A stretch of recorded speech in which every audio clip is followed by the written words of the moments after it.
Shields up, Ironbreakers. Rurikhan here coming at you, and Gaijin Hunter to bring you another exciting episode of the Third Fleet Podcast. How you doing, Gaijin?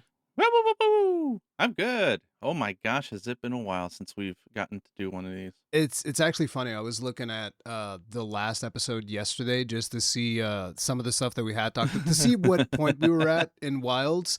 And it was 5 months ago. It's been Oh my God. yeah, it was 5 months ago. It might have even been more because you know how YouTube kind of just like estimates Was it right after Dogma or? It was after Dogma, yeah, because I think we talked about Okay. Dogma already and weapons and all of that good stuff. But yeah, that was the last time we spoke. Wow. Crazy, man. Well, there's lots of stuff to discuss today then. Yeah, there's lots of topics, lots of stuff. It's been kind of hard for me to even just schedule podcasts because I've had family drama, and coupled with that, my kid just acting out all the time. You know, coming up on those on that 11 years of age where they just become completely unruly, and on top of that, he's got like crazy ADHD, violent mood swings. So yeah, that's been Yeah. that's been Well, insane. you need to do what I Beat did. the crap which out of is him? when my daughter was like 11, 12, she got into Monster Hunter. Let that aggression be taken out on the monster. Yeah, I've tried that. It hasn't stuck. It hasn't stuck yet. He needs to ascend. Ascend, become yeah. a hunter. He needs to everybody needs to ascend. Ascendance. We're all ascending. Oh. Before we get to that, you were talking to me about Summer Game Fest, and it's like, listen, 2026 is absolutely an insane year. I don't know what is going on, but I actually think that there's going to be a lot of studios that are going to essentially close down because there's there's absolutely no way that people can buy. And this is just all the games that I'm interested in. This isn't even all of the games. It's just the ones that I have like even a slight passing interest. They're just coming out on top of each other, and they're going to cannibalize each other. And people are going to have to make choices, and overall, a lot of sales are going to go down.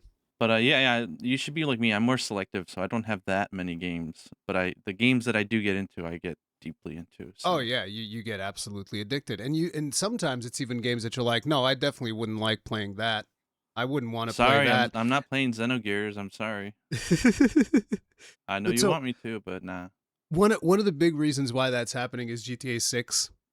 Because GTA 6 coming out in November, and so everybody's like trying to run away from it, and instead they're just crashing into one another. And it's interesting because I feel like some of these games don't even have like they don't even share an audience with GTA 6, but at the same time they're like, yeah, we don't want to deal with that. We don't just like, nope, we're steering completely. Marketing clear. will be so saturated, right? If a parent goes in a store, that's all they're gonna see is GTA.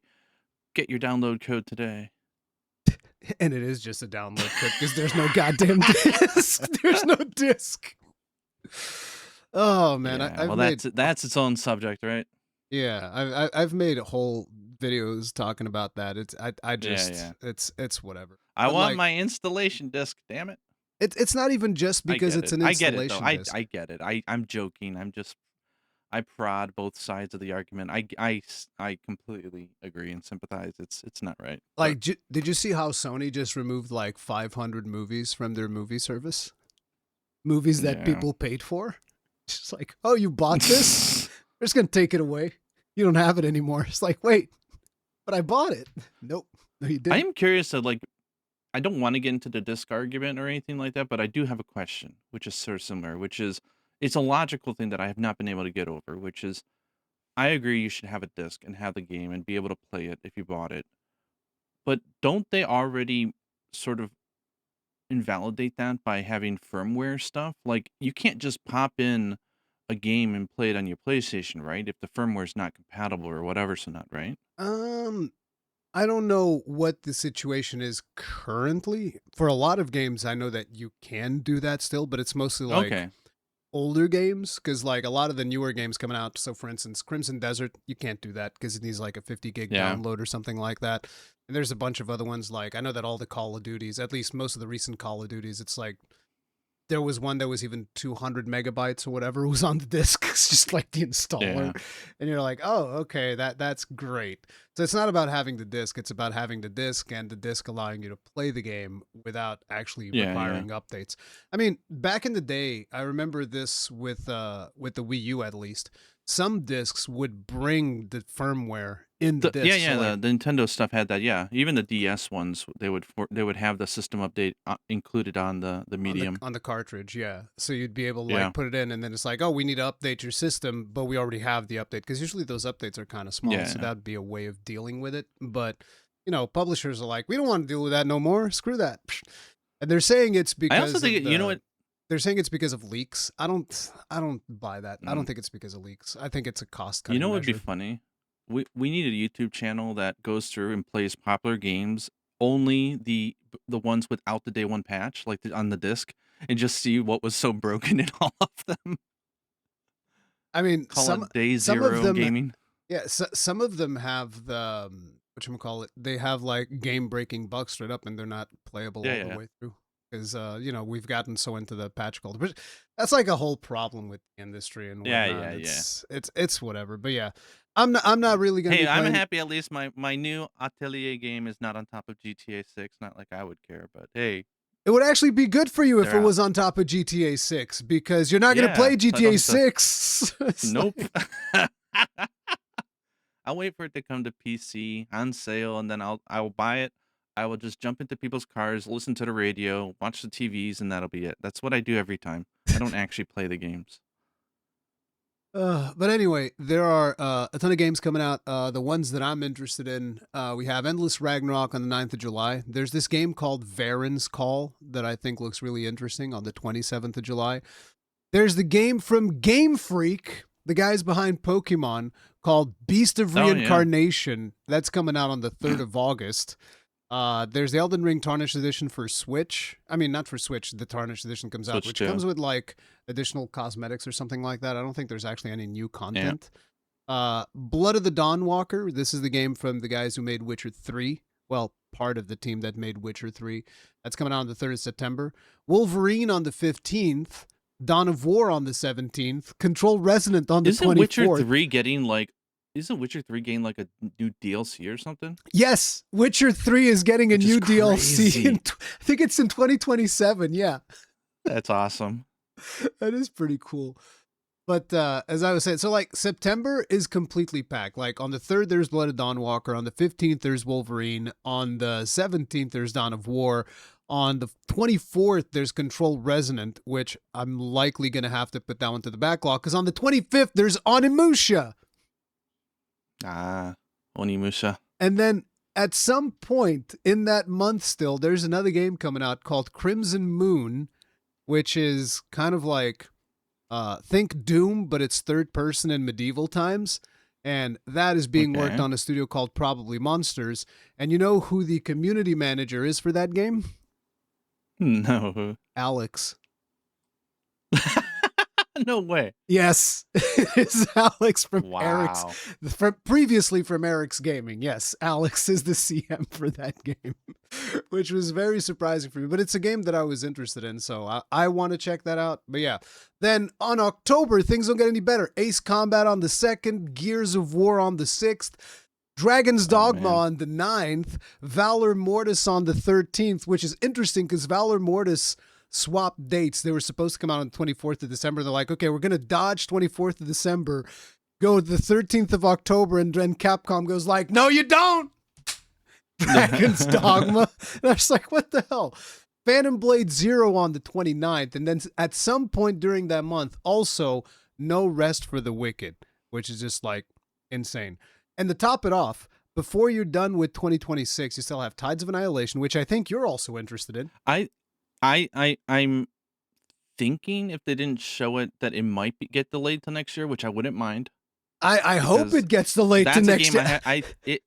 Because it has a lot of promise, and I wanted to have a nice open window, and I'm looking forward to that one. It's gonna be rough having a nice open window because there's so many things coming out. But yeah, like then Mortal Shell 2, which interestingly enough, I played the original Mortal Shell, and I was like, it's okay. So I wasn't super excited for Mortal Shell 2. They come out with a demo the game's actually really good. And I was like, no, why does it have to be good? Because now I want to play that too. And it still doesn't have a date. It's still coming out this year. And then another game that I really want to Oh, play is Dusk that, Bloods. Like, what's going on with that? Like, I yeah, know that they're doing like a closed beta soon or whatever, but like this summer, but that's supposed to come out this year. yeah, I don't know what's going on with Dusk Bloods because we haven't had any news for a hot minute. I was expecting something at Nintendo Direct Yeah, yeah, with a release date. It might end up getting delayed into 2027, maybe. I don't know. yeah. But yeah, that's another one. And then the other one that I also really want to play because I never finished it is Ocarina of Time. There's a remake. Did you know? Because it seemed like you didn't even know. I saw. No, I saw. I'm so not interested. I mean, I never played it back in the day, and then when I got hospitalized for meningitis a long time ago, I had my 3DS and I played Ocarina of Time 3D on it, and I loved it. But like that was like a remaster remake, so I don't need to go back to do that again. Yeah, but that's the I thing. mean, I how many haven't times are they played gonna it. remake a game? Okay, if you haven't played it, I mean, the 3DS one was so good, but playing on 3DS today is rough. I mean, it's always Probably. been rough playing on 3DS for me because I always end up Yeah. with cramps and stuff. It's the reason why I didn't play as much of the old Monster Hunters as I wanted to. It's just like very hard, especially that stupid C stick. Like the C stick would literally stop working after like I don't know 2 hours of me playing. Monster Hunter. Although I also now suspect, because I've been thinking about this, I suspect it might have been because it had the capture card thing. And I wonder if that makes like issues if you're playing over long Hmm. periods of time because it really heats up. So it might actually cause problems. I don't know if that was the reason why, but I've never liked the goddamn C stick. It seemed like the responsiveness would just go away after 2 hours of me Yeah. playing the game, and I'm just like, okay, so this is Maybe my now problem is unusable. yeah, maybe my problem is I just don't really get into remakes. Like that whole genre doesn't really interest I me mean, to me, it much. usually depends on the title. Like if I have nostalgia for it, or if it's something that I never played, sounds interesting. Yeah. Yeah, like I enjoyed Biohazard 2 and 3. Those were really good. For those of you that don't Because know, it's that's Resident Evil 2 and 3. oh, sorry. Yeah, Resident Evil. Sorry. Because probably some people in I the enjoyed West might those. not be aware that, like, Biohazard, what's that? It's Yes. Resident Evil. Because it's I enjoyed named those quite a differently. bit. Yeah. I Yeah. guess there's been enough time, but I guess there's been a long time since I've done Ocarina, but sure. I mean, They've okay. they've also announced a lot of stuff at the showcases during the beginning of June and stuff. One of the things that Yeah. was announced is we're getting a new Xenoblade. Nice. I'm sure. I remember thinking about you when I saw them announce something like that or about that. Xenoblade Genesis. I'm very curious because that almost looked more like Fire Emblem than Xenoblade. I was like, this doesn't even Hmm. feel like Xenoblade. It's weird. I'm very curious to see how that one's going to pan out, but we'll see. And did you ever play Muramasa? Huh? Because Muramasa, a No. game called Muramasa. Okay, then you No. got to play whenever that comes out in 2027 because it's coming out as well, and that seems like a game you'd enjoy a lot. So I'd heavily recommend Okay, I'm you taking a check note. that out. Yeah. And now I need to ask you something. Did you ever end up playing Granblue Fantasy Relink or no? Yeah. I Okay, I so picked it up and I beat it. oh, okay, so you did play it because that's what Endless Yeah. I'm not Ragnarok gonna get is. the DLC or whatever. Why not? I was seeing I'm just I didn't like the story at all. I'll put it that way. I didn't like the Damn, story or the world, but I really enjoyed the combat was enjoyable. the Like I had a combat good is time with it. awesome. Yeah. And the characters are cool and they all play and handle very different. So I thought it was a good game and I also, like sci games and I want to help I support what they're doing on console. I want to see them branch out and do more. Like I loved Shadowverse, Champions, whatever it was called, and all that stuff. So like I'm always happy to see them making stuff. So especially if it's like a gotcha game turning into a consumer game, I'm all for that. So Yes. I just don't I didn't like it was way too it's gonna sound stupid considering what's on my wish list right now, but it felt too JRPG for me. If that makes sense. Mr. Like I just Atelier really over here is like, nah. I know, cause I'm looking at my list right now, and it's like, okay, I'm gonna play the Blue Reflection quadruple title release, which is like, you know, girl fantasy, high school girls trained into magical warriors and fighting off stuff. And then Sailor Moon. Atelier Karya, which I'm really looking forward. Yeah, sort of like that. I'm looking forward to the next Atelier game. So I'm like, who am I to talk, right? Yeah. But So what else, mm, was there anything that stood out to you from the showcases or anything like that? Anything that you're like, oh yeah, I noted this thing down. This is the one. No. yeah, for me, obviously the new Atelier game caught me off guard. I was not expecting them to announce that. And their announcement trailers are usually really, really bad. Like they look horrible. Like they do this weird like film. I think what their thing is they just don't spend the money on the reveal, and they let the product and the actors, you Speak know, for do a itself. live stream Yeah, afterwards. And yeah, and it is it one of looked those things fantastic. with Atelier. It's like most of its audience, they know what they're getting into. I feel like. Yeah, yeah. This one's gonna be fun. It's like they're really taking. It's gonna be another edition after Yumiya, so it's in the new series. So it's action RPG. Um, they'll have like, you know, what do you call it? Parries and just evades and stuff like that. So it's very action So oriented. perfect dodging and parrying. Yeah, yeah, and but you can stop the action if you want to go to like to do a menu base. Like it's pretty free like that. And their whole thing this time is the main girl can eat anything, whether it be like a piece of steel, a rock, anything, like a bomb. She can eat literally anything. And when she Eat a eats stuff, bomb. like she can physically transform or gain new abilities, and they've got like over 100. Like she can grow if she's eating like monster stuff, she gets like a tail, and then she could do stuff. And so like everything's they're trying to put everything into the alchemy system and say what happens if you can eat, throw, use, and everything that you can craft. And it's like okay, this seems fun. I like the So idea of snacking on a I'm looking bomb. forward to it. Like one of And that's the thing those is they cannonball call it looking snacking when you bombs with the fuse lit up, and she's just oh yeah like yeah with a exactly. fork and a knife. It's like It's no, exactly no. what it is. That's it's so out there. There's one game that I haven't looked into, but it's on my list just because I remember it back in the day. But no one seems to have talked about it at all. Which is they have a new concept game coming out. What? Concept. Do you remember Concept Saga or Never anything like that? It's like a never heard about it. fantasy. No, Nope. it's a long going series. But the maybe they didn't announce it on the Western Direct because this time, like always, Nintendo's been really weird with they show some games off on some directs and then they just omit them from other directs and they it's not even a reordering thing. They're just different. So like I don't even know if like for example they announced they're doing a remake of Toho Yeah, Scarlet Devil, which is that was awesome. definitely not on the direct because I Yeah, don't that wasn't remember even on it, Toho. but it's like it's in English, it's on Steam, like it's a global release. So I'm like, come on, man. Yeah, But it's weird. I'm I looking at mean, this. Looks like a board game type of thing. yeah, yeah, concept's kind of like a yeah, like card game fantasy thing. I don't know. It's hard to describe, and I don't know. Yeah. I like I just have good memories with the brand name, so I'll be interested to see what that's all about. And then naturally we got trailers for Wild's Ascendance and all of that. I don't even Hmm. remember which showcase they were on. Was it Summer Game Fest? It might have been Summer Game Fest because I don't think it was the Sony one this time around, right? I think it was the actual Summer Game Fest show, if I'm not mistaken. I Sorry, think so. guys. Yeah. Those days kind of just like mixed together for me, so I don't really remember if it was on the Sony one or on the Summer Game Fest one, but I'm pretty sure it was the Summer Game Fest this time. And we got like a new trailer, and naturally we have a lot of stuff that was announced as a trailer that we're going to be talking about. So, what were your first like reactions to the trailer itself? Like, how did you feel about Ascendance?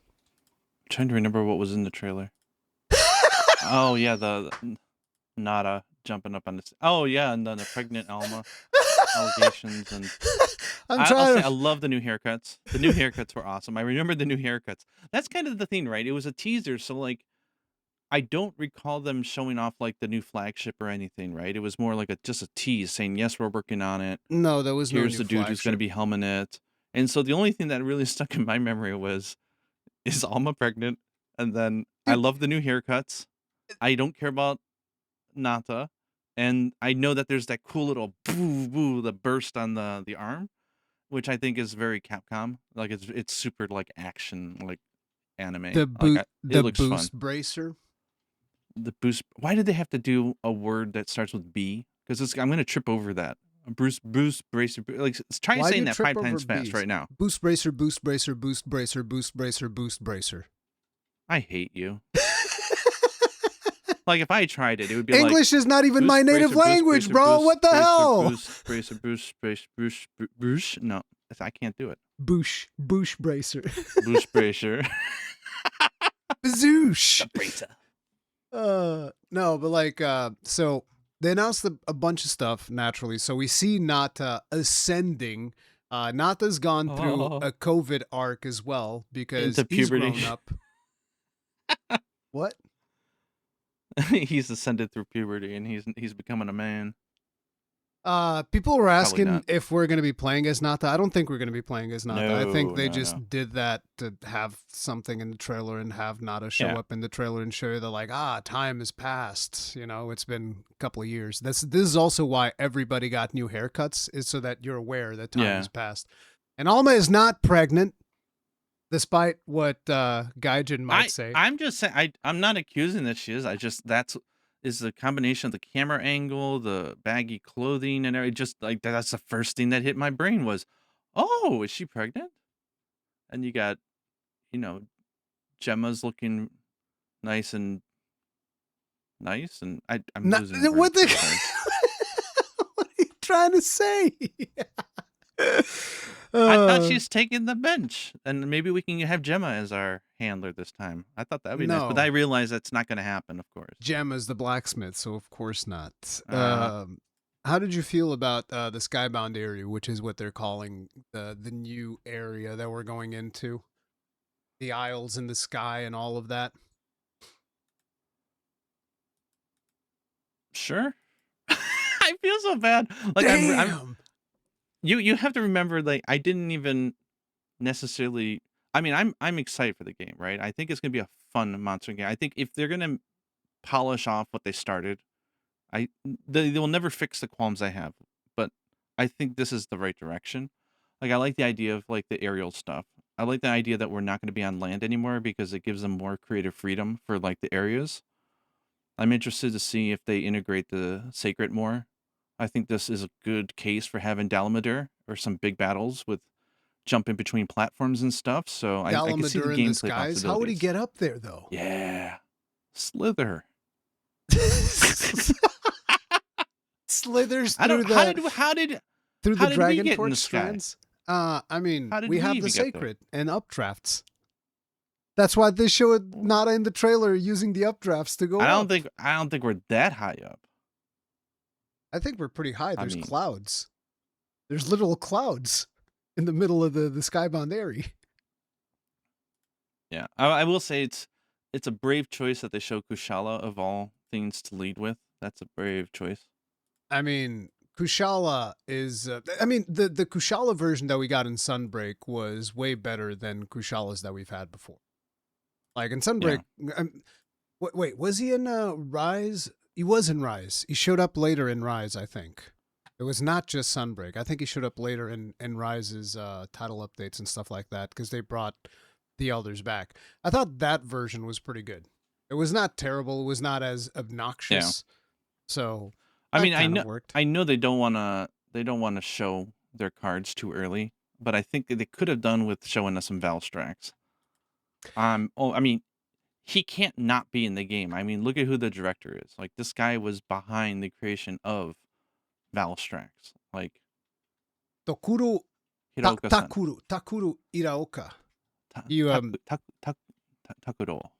Takuro and Hiraoka is his last name. Hiraoka-san. Yeah.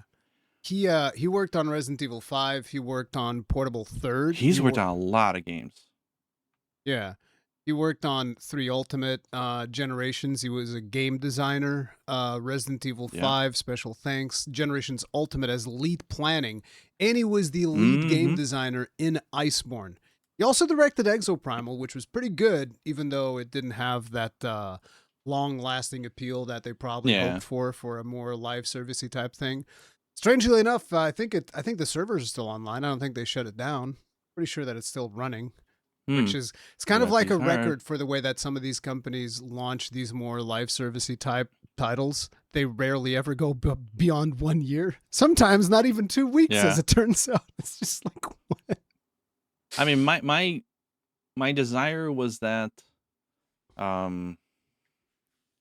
why is language? I've not talked to people in a long time. I could tell. You've just been speaking in Japanese. You like English is not even working for you right now. Like I'm really excited for the idea that Ichinose is still at Capcom. After all these years of being quiet, he's still there, which means he's probably working on something new. And I'm excited because I love that man's games. So you're more excited for the next one than Ascendance? No, but the thing is like, if you're gonna get anything else, you want to get like his right hand man, like the guy who's worked on some of my favorite Monster Hunter games, on some of my favorite monsters, and some of the best systems. This is that guy. So like, this is best case scenario. I'm excited to see what he can do with it. I'll put it that way, because I've given up on the story. I've given up on the world setting. Like I don't know what You know who's actually mysteriously missing from all these announcements is Fujioka-san. I mean, like, Fujioka-san is still working on it. I'm assuming he's still of course. I mean, he's creative. the man in charge of driving the force behind everything. So, but I think he's stepping away, and they're just like, let's just focus on the gameplay and less about the story because sometimes I think the story recently is stepping on itself. Like, oh, but we can't have a hub because we're technically not set up there yet, and that was a dumb decision. But like, you got to let the gameplay lead, and sometimes even more than story and setting. So, I mean, take to the skies. How the hell did Wyverians float a city though? That'll be funny to see how they explain that. I mean, it's the dragon. It's the dragon torch. It was 100% the dragon torch, because they specifically say in the trailer, Wyveria negated the weight of buildings or whatever it was, and they mounted the sky, I think is the phrase that they say in the trailer. And they floated the islands. And you can see like the strands of the dragon torch reaching out. It's kind of like the dragon torch is essentially like a power grid, which is what is told during the story, right? And if we were to shut it down, because for a while when they announced this, I was like, didn't we shut it down? I thought we shut down the dragon torch, but no, we had the option to shut it down. Nada had like the big off switch, but then our hunter stepped up and is like, no, we're not shutting it down. We're going to shut Zoshia down. That's what we're shutting down. So we shut down. What's interesting is... Go ahead. Now, it's just thinking, one of the interesting things with them going up to the sky is that I think it bodes better for performance as well. Specifically for the Skybound area, like gameplay performance, because you don't have to, like, empty sky doesn't cost rendering. You know what I mean? I mean, I don't know, because it's supposed to be a pretty big place from what we can tell. There's like all of these connected islands you're going to be floating through and doing all of that shenanigans. So we'll have to see how that pans out. But yeah, I think that the dragon torch is the reason why stuff is floating up in the sky. I'm just curious as to how it all went wrong in the upper sections as well. Because like the lower sections, we know that it was Zoshia, the Guardians, but like were they also, hatching Guardians in the upper layers of the Skybound area? Because you do see a Guardian Rathalos up there, so I would expect us to see more Guardians up there as well. Guardian, Great Jaggy. Come on, make it happen. Dude, anything Great Jaggy. Bring back Great Jaggy. I love Great Jaggy, dude. I'm just like doing like somebody got all the little Jaggies. He's the best. He's just the best. I love him. But how did you feel about the new small monster? It's got two design hints on it, I think. There's the Valstrax dive that it does. And it does also the same body animation for the Kuroyaku call out for other monsters. If you've noticed. You mean the new Kuroyaku looking dude? Kurapeko, sorry. Kurapeko. Yeah. I love the new dude. I was telling people that like it reminds me, you know how in the States they have those jets that do the little flyby showcases. I think they call them Blue Angels or whatever it is. Yeah, people were telling me in the comment section. Yeah, it reminds me of that because they're like just flying in formation. It's like engage, attack formation, engage, and then it's just like boom, everyone just dives down. I thought it was awesome. I'm curious to see if they actually do anything with the wing sacks that they have, because there's got to be something special. They wouldn't just put those crazy wing sacks which make him look like Kurupeku and not have them do something. So I'm curious what. I'm looking at the trailer as you're talking, and I just realized that another good thing about them taking to the skies is that it's making the overall color palette much more brighter and colorful. That was a Because you get this complaint nice, that beautiful blue sky. that was a complaint that a lot of people had, but I wonder how you're gonna work with the inclemency and stuff up there then, because like they also need to have inclemency, I would assume, because that's such Really? a key feature. I mean, we'll have storms and stuff for sure, but Yeah, exactly. So how's hmm. that gonna work with the inclemency, the fall, the the whatever, the plenty? How's that gonna work in the skybound area? I actually don't know. Um, I am curious about one thing, and you'd probably be able to give your take on this. When do you think it's releasing? Because we know it's 2027, but they didn't say early 2027. So we're not sure if it's going to be Q1. Q1 is usually what makes Yeah. the most sense Yeah, I was gonna say because I think we'll know by the end of September, I think. Because that's kind of the period in which they need to disclose to their shareholders, like, do we have another big unreleased game for this fiscal, or is it next fiscal, you know? And I'm. I think if it's Go ahead. I mean, January has been very good to them, right? It's a non-traditional loop. They nailed it with World in that time frame. I think it's great, but it I think it really depends. I kind of feel like they wanted to cook more, so I'm almost guessing like early mid-March is my gut feeling. Because that covers the sales of both, this fiscal and next. Because you get the orders in March, and if the game's really good, they'll get repeats in April. It stays clear of most stuff, but I don't know. I think it'll be in the first 3 months. That's my guess. But then again, they haven't said early 2027, which I would assume they would say. So I think we're gonna have to wait for Tokyo Game Show and around that period for them to announce something. But When the is fact that Tokyo they're Game not showing Show? off a flagship yet makes me kind of wonder. When is Hmm. Tokyo Game Show usually? I want to say September, but let me see. Tokyo Okay. Like 2026. Yeah, it's September 17th. So this is like, yeah, if they have anything announced, they'll announce it there for sure. I I would mean, Tokyo I Game would Show is not an wish. event for making announcements, but like around that period, you know?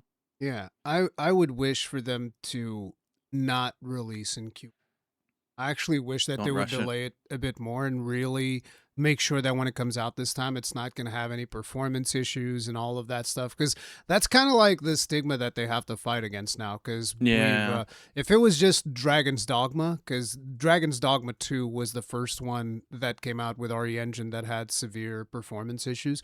So if it was just Yeah. Dragon's Dogma, that'd be one thing. But right now, they have to deal with the reputation of both Dragon's Dogma as well as Monster Hunter Wilds, two really big Yeah. releases that have had performance issues. So they really need to cook and they need to make sure that this isn't another one of those situations like, okay, game Yeah. comes out, 70%, 80%, hell, maybe even 90% of people are like, oh my God, unplayable mess. This is a serious Yeah. issue.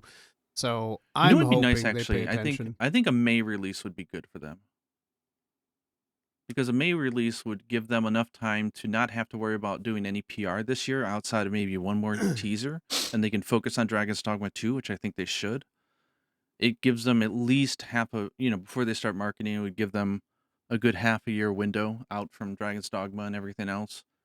I And maybe think they could do they're. like a January Capcom's yeah, okay, I'll put in my prediction now.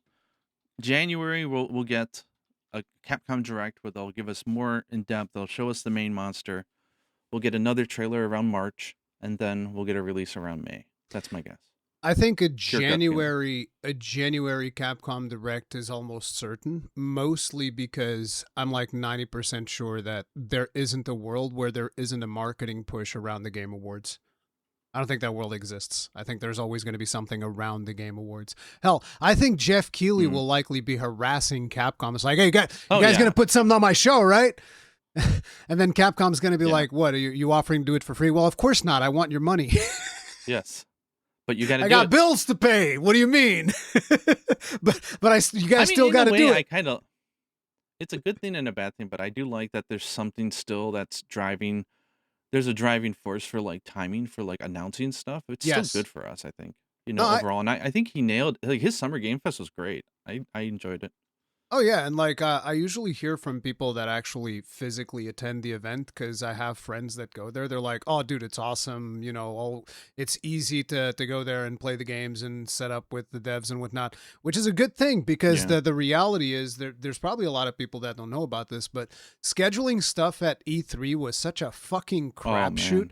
It was a fucking nightmare, dude, because it was always this thing of like the stigma of like, well, but are you legitimate media or are you one of those content creators? And it was like this big separation back then that was just like so weird. And yeah, I've always felt that way as somebody that actually has attended. I think I attended E3 like twice, maybe 3 times, something like that. And it was always weird trying to schedule stuff there because there was always this air of like, are you GameSpot? Are you IGN? No, then who the fuck are you then? That was I'm kind of like, Rurikhan, bitches.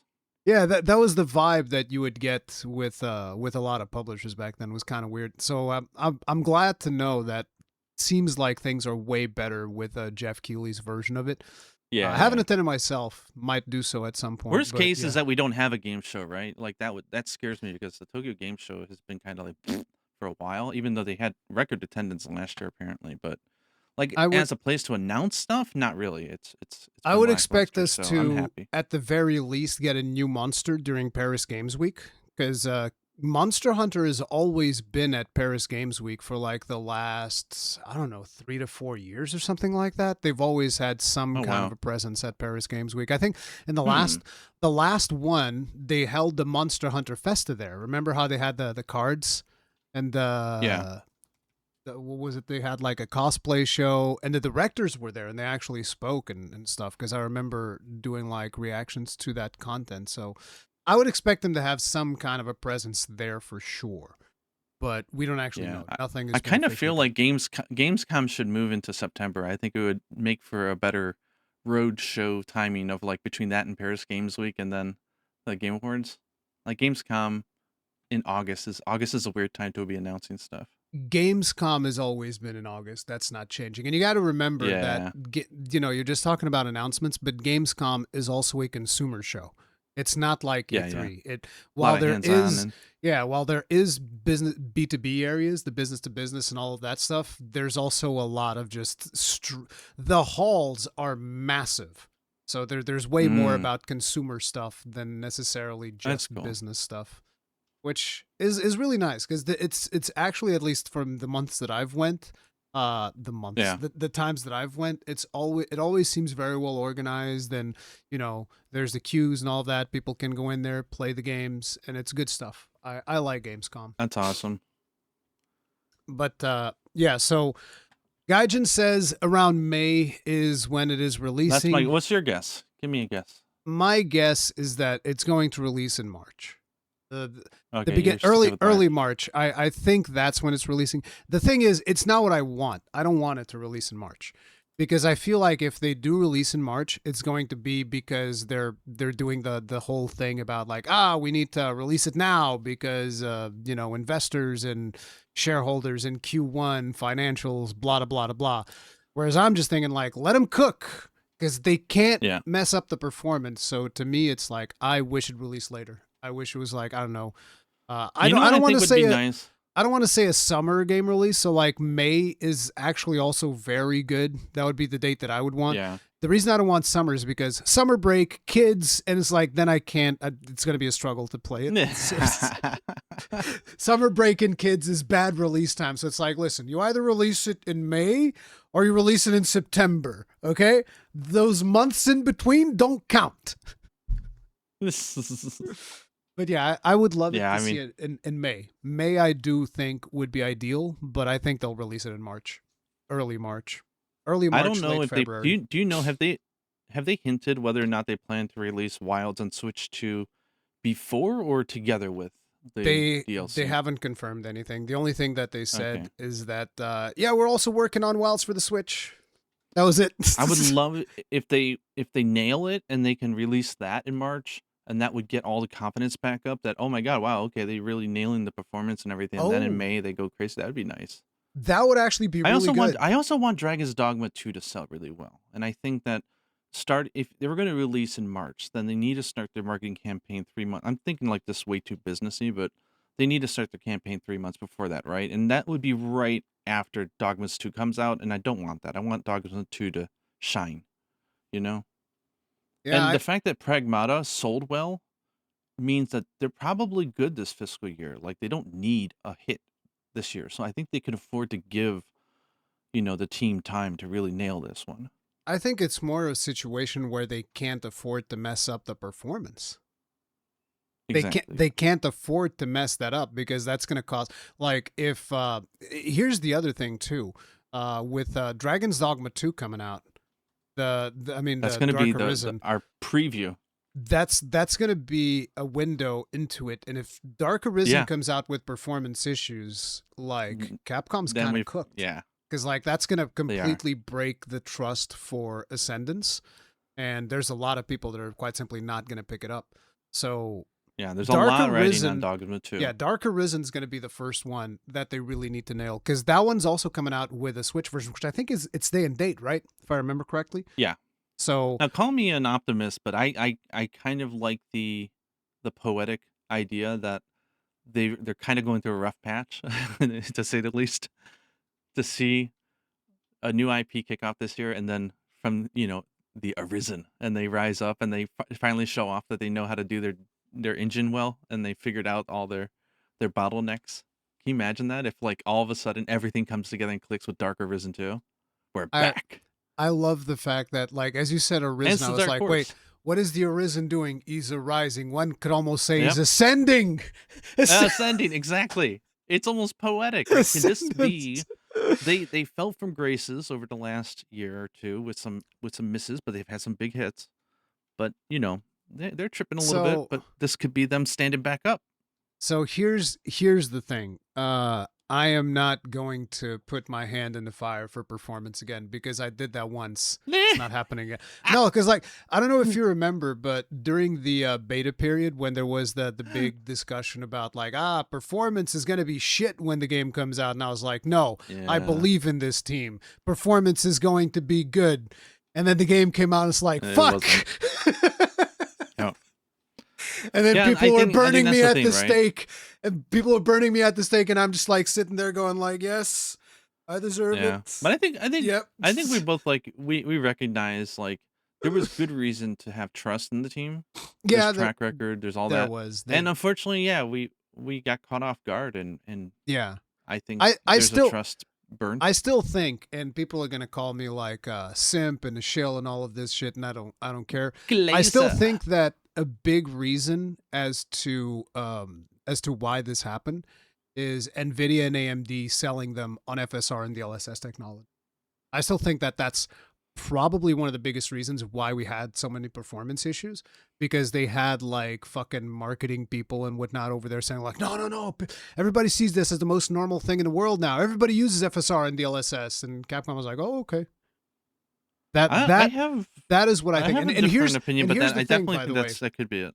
I know somebody who's worked at Electronic Arts. I actually spoke with him not that long ago. I'm not gonna give any specifics because EA might go after them for fucking NDA breach or some bullshit.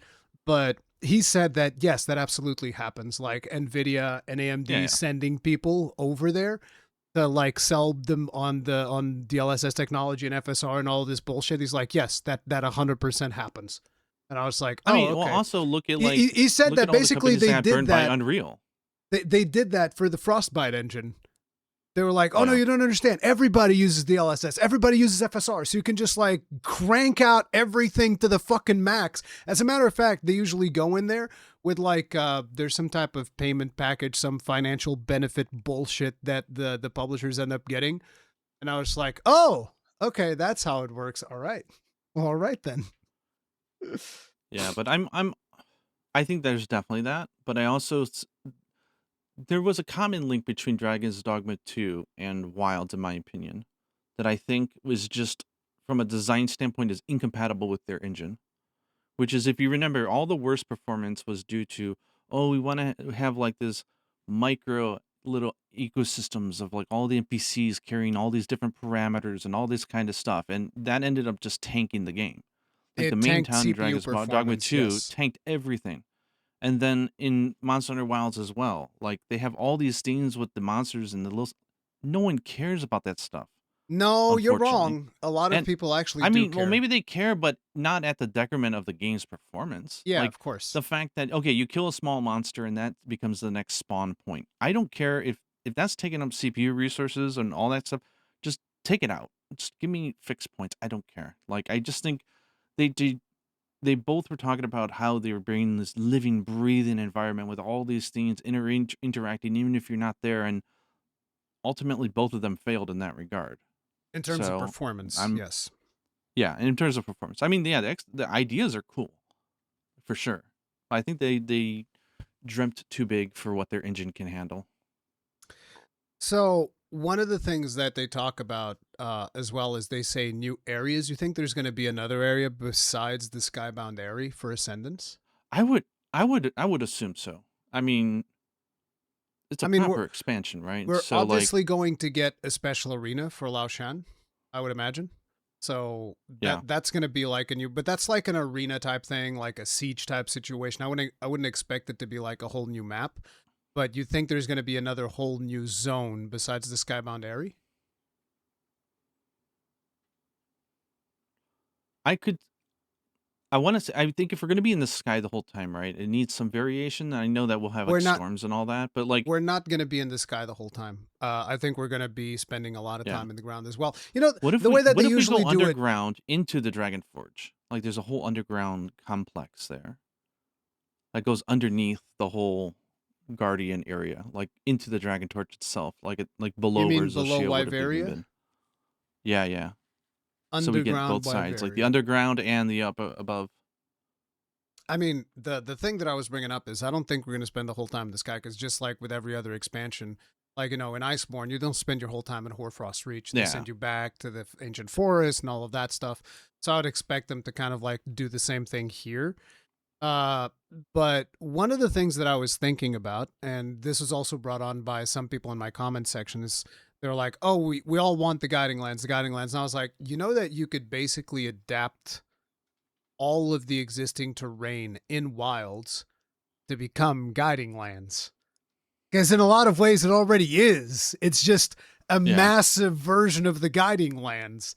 And you could basically level up the different areas. Like, oh, we're going to do Windward Plains. You can level that up. And if you level that up, then you get, like, I don't know, special Rathian. Like, hey, here's Dread Queen if you level up Windward Plains enough, right? Here's Big Rathalos if you level up. What's the place? I always forget the name of this place. The lava looking place, the basin, the oil well basin. Yeah. Here's the super special Rathalos if you do that. Like, you can do stuff like that and unlock new monsters at different levels of it, and you level it up by like the same way that you would do the Guiding Lands. I think that is a fairly easy thing to implement, and I think that would be a really good idea. What do you think of with Nadia coming back having a bigger role? Do you think we're gonna? I think we're gonna see Aiden come back.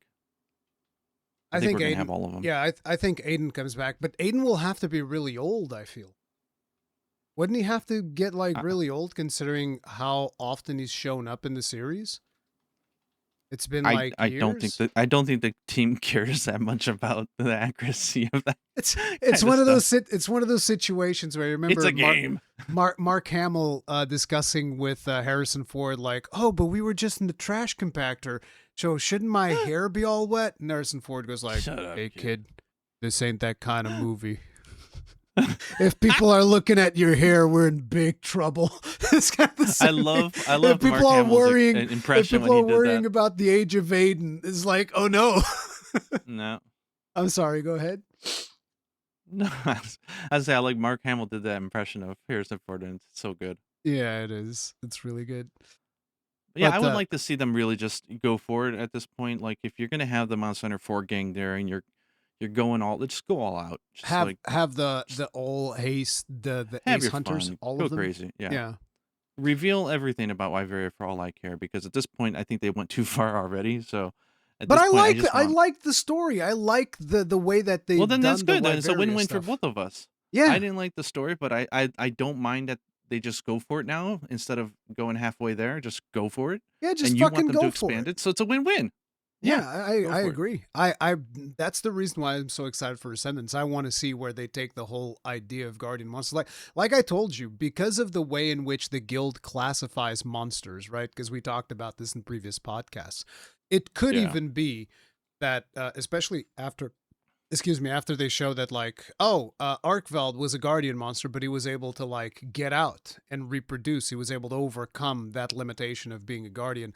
It could become that, oh, so Rathalos was actually engineered.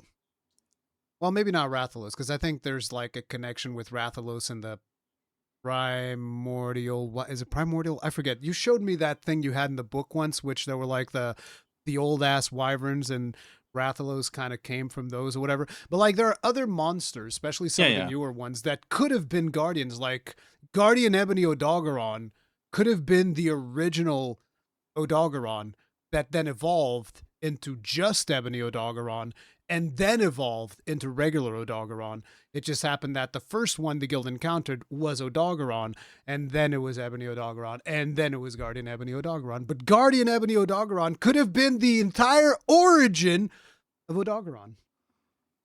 Maybe. I I have this. I'll share with you my unrealistic dream. Okay. I'm already thinking about the next Monster Hunter. I know I we need to know. bring this back to a sentence, but can you? One, it'll never happen. But my dream would be they announce that Ichinose is working on a game called Meowster Hunters, and it's purely based on felines. Holy shit, that would be that. Oh my god, I would lose my. I'd go crazy. Nyanta no Fukatsu. Tanomimasu. Onegaishimasu. Tanomimasu. That or they do what I want them. The other idea, which was this whole Wyveria story, just keep it encapsulated. This is one area of the world, whatever. Actually, time jump us and do a proper Monster Hunter game back in the very ancient past, like before Wyveria ever existed. Give us the That actual origin, like Monster Hunter that would against be the really older cool. species. I want a proper, because at that point you wouldn't have much tools with you, right? It would be back to the sort of like the old Monster Hunter of limited tools and stuff, and not all these gadgets. And I think that would be dope. It's like that's the thing. That's something that I've been thinking about a lot, because I always talk about the pacing, right? I'm always talking about Mm, the pacing. And one of the things that I've been noticing is that the pacing has just been getting faster and faster. I don't think yeah, it's slowing down. And I do agree with you that the only way potentially of doing it would be to actually go back in time, like a yeah, proper, like an origin, like Monster Hunter Genesis. I was thinking of Genesis because that's what they're calling the latest yeah, Xenoblade, which is like an yeah. origin type story. Once you go to space, where do you go from there, right? It's like, Yeah. So like going back all the way, and it would be like Monster Hunter Genesis, and it would be just like really old hunter tools and all of that. mm-hmm. And hell, it could even be like, oh no, you know it'd be really cool and that you would really like the discovery of Palicos and the development of that symbiotic relationship between the hunters and the Palicos. Because it didn't just start with like, oh yeah, we had Palicos since the start, since the very beginning. It's like, no, it would be cool to explore how that formed. Like maybe they helped out the feline race with some monster that was affecting them or something like that, and then they become natural That's the thing. allies. I don't even want storytelling. I just want it to be set long ago. We get the fans get their hardcore. Oh my god, it's the ancestor that became Tigrex and all that stuff. Ah, The and then ancestral everyone else can wyverns, yeah. enjoy the old school. Like, oh, this is what it means to be a hunter. Like I think it'd be awesome. And I don't even think they would need to explore any story. They would just say like, this is the world. Have fun. That would be cool. I think that would be awesome. But taking into account the way in which the series has been going, I think that is highly unlikely. Especially Yeah, if we but I start think if talking they're gonna, about the boost yeah, bracer. I was gonna say let's talk about Ascendance because Ascendance I think needs to and should just go all out, just like go insane. I mean, you're never going to get a golden opportunity like it is now to just go absolutely bung ho with it, right? Because you're not going to be able to reinvent the game. That's for sure. And the thing is the director had ideas for Ascendance before Wilds even came out. Like he had his own, like, oh man, I want to do this, and so he started on his sub team of working on it at the Yeah, same because time Wilds was being finished. for people that don't know, usually the development of the expansion is being done at the same time as the development The of the base original game, game is because like I remember I forget who it was, but they've mentioned this during the development of Iceborne. The director of Iceborne, he said that like, oh yeah, while they were doing that, I was working on the Clutch Claw. I was like, oh, I like the Clutch Claw. This yeah, seems like a good idea. And then he kind of like started working on that as a basis for his expansion, which is kind of like the same thing that Takuro Hiraoka is doing here. He started working on the Boost Racer while Wilds was still being developed. yeah. And they probably said, you know what? What's a good place to introduce a mechanic like that, and maybe flying, because he loves flying stuff, right, as well. So like, and I mean, he was also behind the game design of like the Hunter arts and stuff like that, if I'm not mistaken. So like, Boost Racer it's a just very makes action sense. game. Yes. Yeah, yeah, it just makes sense. And Rise would be the wrong game to introduce it. It had its own silk thing and all that kind of stuff. So like, yeah, Silkline this is a good skills. place to do it. So, the Boost Bracer, how did you feel about what they're doing with the Boost Bracer? So, I mean, we don't know a lot, but I will say I'm here for it. I love Hunter arts. This feels like it's going to be a revised, refined Hunter art. The fact that it's not, there's the ability to whiff on it, right? You activate it, and for a short period of time, combos and stuff changes. I like that because that means you're either taking advantage of an opportunity you made, or you can get knocked out of it and totally blow the opportunity, and that's good. I don't just want press to win. You know what I mean? Like, Yeah. So, so I like that idea, but I'm really I want to know a lot more about it. I Like, how am does this relate to other? I am super hesitant on the Boost Bracer because the first weapon they show it on is the Great Sword, and I was like, oh no. Because like, Oh no, what is the identity of the Great Sword, right? If you actually think about it, the Great Sword yeah, is the weapon that you like charge for 3 years and then you unload the was biggest was th- damage. Yeah, think about was. it. When was the last game it was like that? Yeah, true. Because It's been a like while. we Monster had Hunter has changed. Rage Slash. Was that Sunbreak? I forget if that was Sunbreak or actually base game. I think it was Sunbreak where we first had Rage Slash. I could be wrong. Rage Slash might have even been in base Rise. But we had Rage Slash, which is like quick little charge, power through monster attacks, hyper armor through them, deal even more damage for hyper I armor mean, through monster attacks. I think we actually had that in Generations Ultimate. I think that Rage was a Hunter Slash? art. Yeah, I think if you got hit during it, triggered and made it more powerful. It was Okay. a slow build up though. You couldn't do it a lot, but It might have been because I didn't really play Great Sword in Generations Ultimate, but yeah. So with that, and now you see like Great Sword just doing combo moves. I'm just like, okay, that feels very out of character for this weapon that has a clear cut identity as the big charge weapon that's supposed to take a long ass time to charge and just blast through. Now, for the light bowgun, I think it made a lot more sense because light bowgun is kind of like the nimble ranged weapon, or at least it's supposed to be.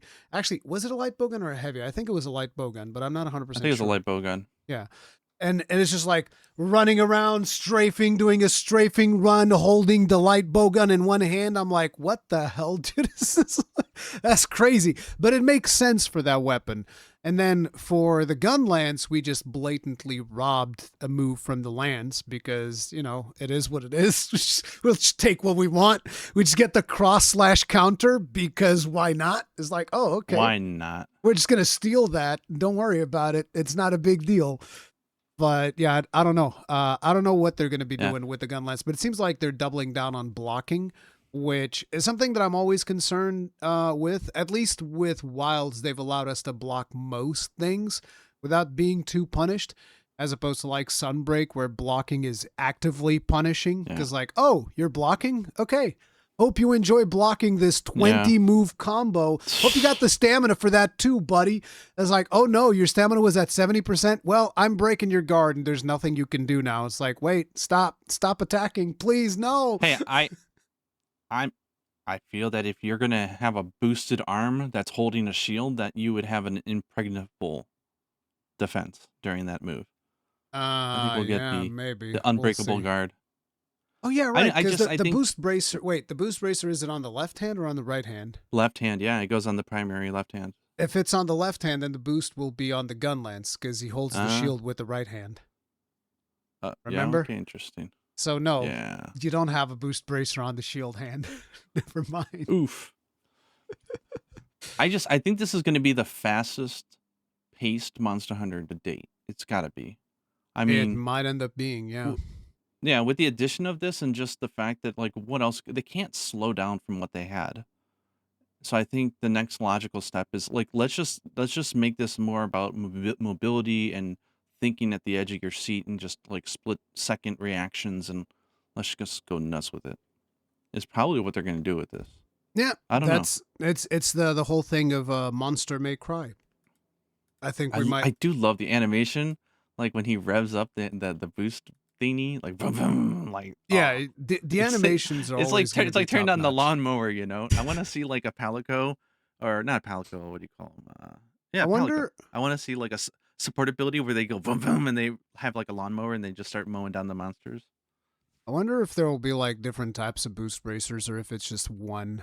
Because that's the other thing. Because if you remember, we had multiple you could do types that, of. yeah. We had multiple types of pedal aces during Monster Hunter Rise. So you'd have the pedal ace that would give you more stamina, the one that would give you more health. Oh, that'd be cool. Yeah, and then we you could do could the have honing like system, right? Yeah, Because you can have like a green fire coming out and you heal with the hits, and you can have the add defense and stuff. Yeah, that'd be cool. add defense or add Oh, attack. Yeah, you can do I like stuff that like that. idea. So we'll see. Actually, I'm looking at this footage now, and it almost seems like. Oh no, okay, that's just the charging. For a second, it almost seemed like it had some timed inputs like Perfect Rush, but no, it doesn't. Well, for the thing is sword. the glow is kind of purple. I think that's because they're trying to show off like it's wyvern related somehow. But it would be cool if there's different colors and different types of boosty Boost arms. bracers. Who the Yeah. heck? Do you Let's see think this what is would going to be happen. Vern or whatever his name is? Do you think this is his next big invention? What do you mean, Vern? What? Werner? Oh, Werner. Werner, whatever the hell's. I mean, of course, this is 100% a Werner thing. The boost bracer? Yeah, 1,000,000%. Because Werner is the one who came up with like Wyvern Fire technology, and they never let us explore that dialogue any further because he just nonchalantly says, "Yeah, we came up with Wyvern Fire technology. It was a thing. Yeah. We don't care. Like, yeah, it's not a big deal. Like, oh, okay, just like talk right over it. Fine, be that way."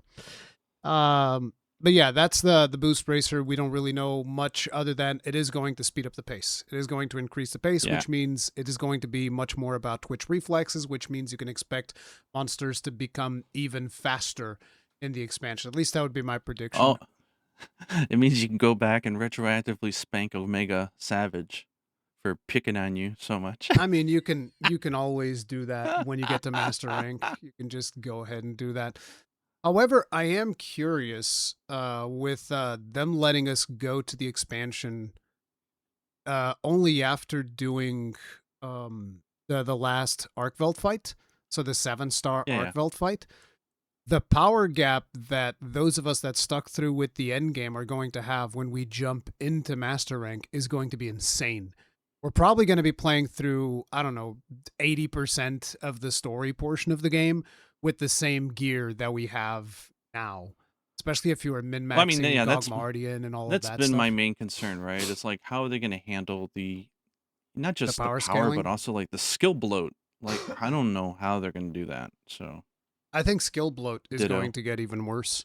I think it's going to be like Frontiers Z levels. No, this one's going to be like Sunbreak levels, I would expect, because I think that we're already above Sunbreak, man. Are we? We're well beyond Sunbreak. Yes, no, we are. We're not above Sunbreak yet. No, I don't agree. Like, I need to go look at my builds. I'll have to math this one and get back to you. But I had multiple pages of full skills in Sunbreak. You don't have multiple pages of full skills in this one unless you're putting in like worthless skills. So like in Sunbreak, you would straight up have, I don't know, friggin' 3-4 pages of completely stacked skills. And it's like Then in again, yeah, I here, didn't do you the curious grind, so I didn't get to see the upper echelon of yeah, how bad it can get. if you didn't do curious grind, then yeah, you wouldn't have seen it. But like, yeah, in Okay. Sunbreak, we're still not there, but I would expect us to get there with Ascendance, which is not something that I'm super excited for. And Yeah. the thing that I always find interesting, and I feel like probably people are tired of hearing us talk about this, but the thing that I always find interesting is people are like, no, I like having multiple skills. It's like, well, yeah, but if all of your sets have attack up 7, crit eye 7, crit boost 3, and I don't know, Wex or something else maxed out. If all of your Yeah. sets have that, what is the meaning? Is that even a choice? You're not really choosing to get those skills. It's just baseline. And if it becomes Oh, I baseline, just got it's a just devious filler. idea that people would hate. What if they said, you know what? You can only critical hit when the boost is on.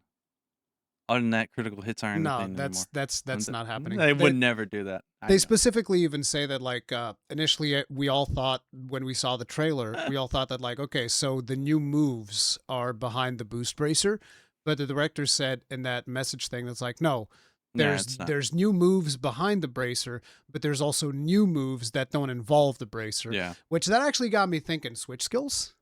You think we're going to switch? Because how are they going to give us new moves in the weapons? I mean, Unless they're going to make if you could switch your weapons already, and you could switch your skills, and one of the big things about Dragon's Dogma 2 is being able to have more skills. It seems like it's a theme going on, isn't it? At Capcom, yeah. give us the ability to have lots of things at our disposal. Maybe it'd be a But pain in the butt to debug, though. Oh but my it's god. like, you know, you want to know the funny thing? I did I did a post where I was asking people what were the most their most wanted features for expansions and just Monster Hunter in general. And like, Yeah. you want to know what was the number one for Wilds? This is hilarious. What? They wanted a room for the Endemic Life. Endemic Life? Yeah. Yes, me too. That was the If they don't most, add that, I'm gonna be literally pissed. the most requested feature is a room for Endemic Life. And then I forget if it was the second or the third one was Guiding Lands, but whichever wasn't that, it was Switch Skills. So it's like Switch Skills, Guiding Lands type end game, and Endemic Room. So it would actually be I think it's actually one of the only ways to change the move sets of weapons, considering how complex weapons have already become, would be with Switch Skills. Because otherwise, I don't know how you add new move sets without making the combos way more complicated. Yeah, or we can go true Devil May Cry and just say, you know what, instead of switch skills, you can switch to your secondary weapon mid combo. No. Lance to a gun lance to a great No. No. Everybody, the second the monster goes down, everybody swaps to the great sword, start revving up it's a true video charge game. slash. It started the hunt, everybody whips out the horns. Just pull out a great sword from your office. Like, yep, let me just put away this massive shield and whip out a great sword out of nowhere. Yeah. It's like, wait, you can't do that. That's illegal. Exactly.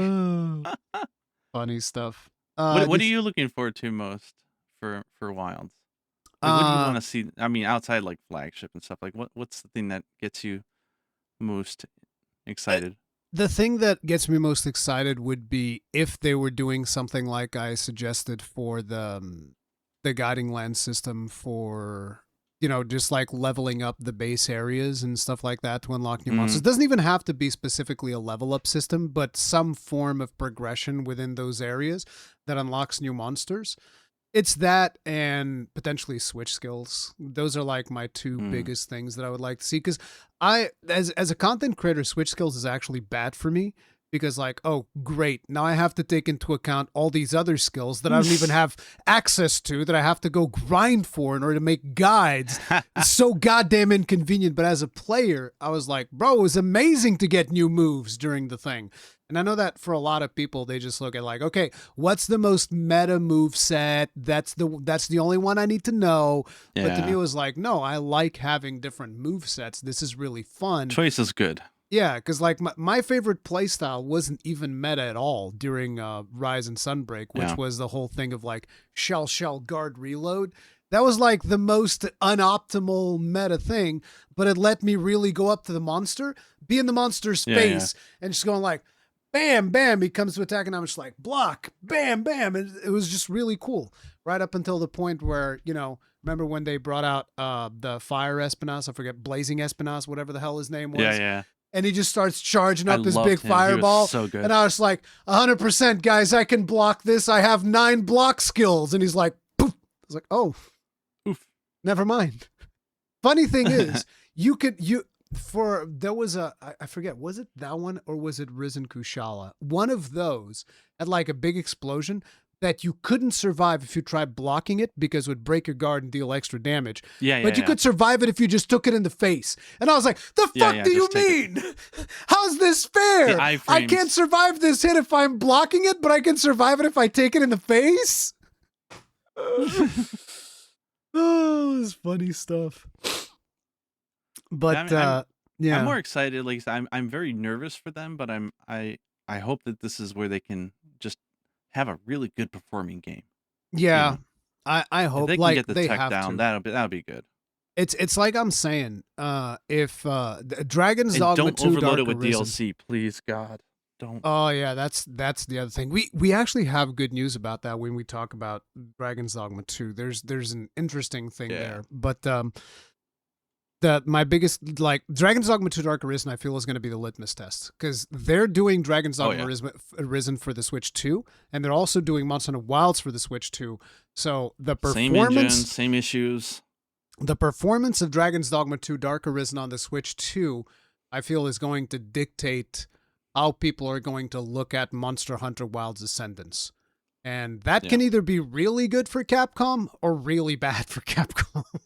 Yeah. Well, I also think that Dogma's 2 Dark Arisen has a huge opportunity to become the next thing for Monster Hunter fans to sink their teeth into, because, I mean, Dark Arisen 1 was unbelievable. And I think if they can fix the performance and you get that sort of Monster Hunter fix, like, this could be the game to hold everybody over until Ascendance. Like, you don't need to really, like, Dark Arisen is separate from the main game, and they're also making so many good changes to the main game that I don't think that's a barrier. That'll be a barrier. So if they can nail this, I think it's good opportunity for Dogma as a franchise.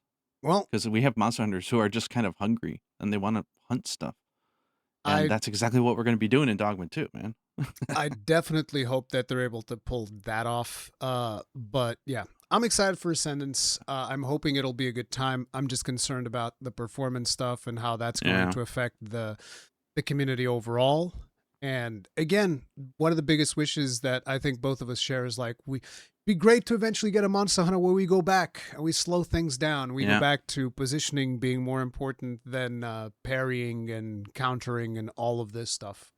You know, one can hope. Kick that and they should kick that when they do make that game. They'll have to kick it off. The first trailer should show Gammoth. Poor Gammoth, man. Poor Gammoth. Banned Gammoth. Gone from the games forever. So, release date predictions. Gaijin says May. I say March, but I'm hoping for May. I'm like, I hope I'm wrong.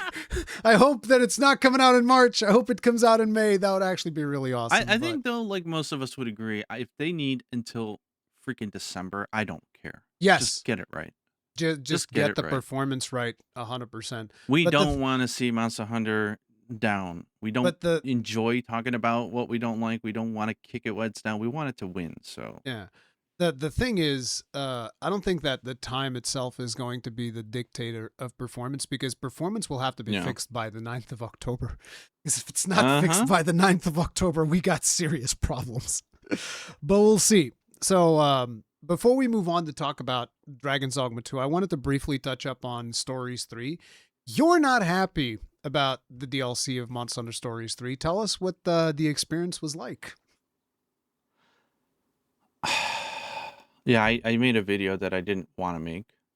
I kept it as short as I could because I felt that it needed, as a huge supporter and fan of the game, it needed to be said. Yeah. I needed to say it for me, to get it off my chest and let them know, like, yeah, this was a mistake. Because I don't think it's a team. The devs have nailed this stuff every time, in my opinion.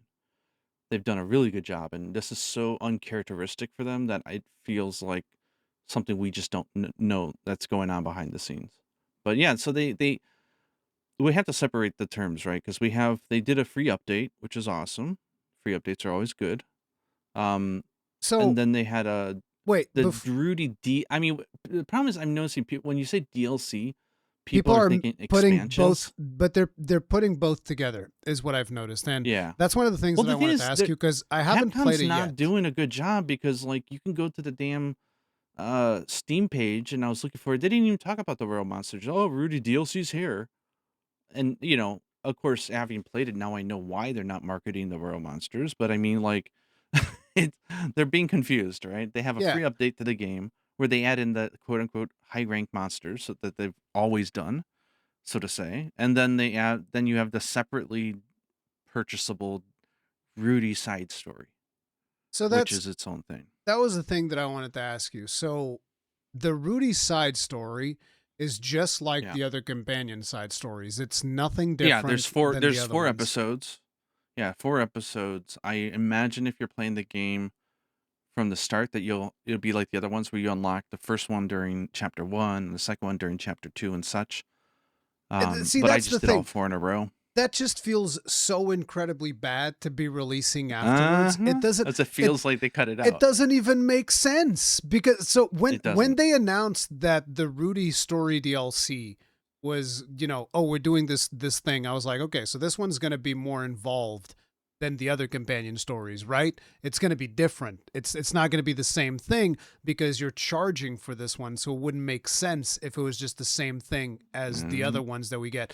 And the way that you're telling it to me now, it basically means that, okay, so if you're playing through the game in a fresh save, you just have Rudy there next to the other companions. You would not even notice that this is premium at all. It would just be the same as every other character.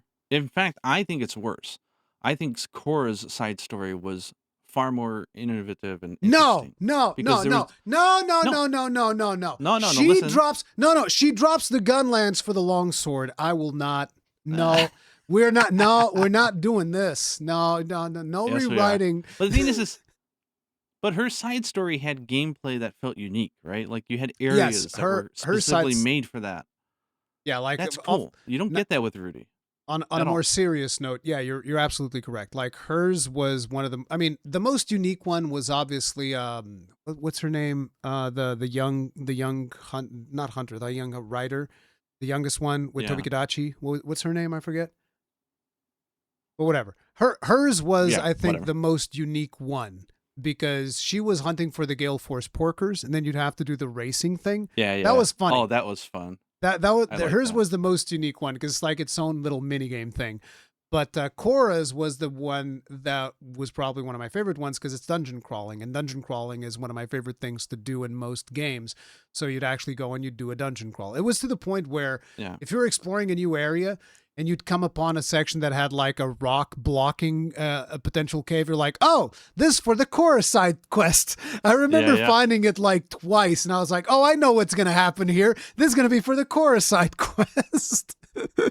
So yeah, Korra had the more, I would say probably one of the more fun side quests of all the other ones. So the Rudy ones was kind of like, I mean, the story itself is fine. It was enjoyable enough. I mean, it's a side story for a character. No spoilers, because I know that there's people that still want to go. Capcom's already, that's the thing. Capcom spoiled it already.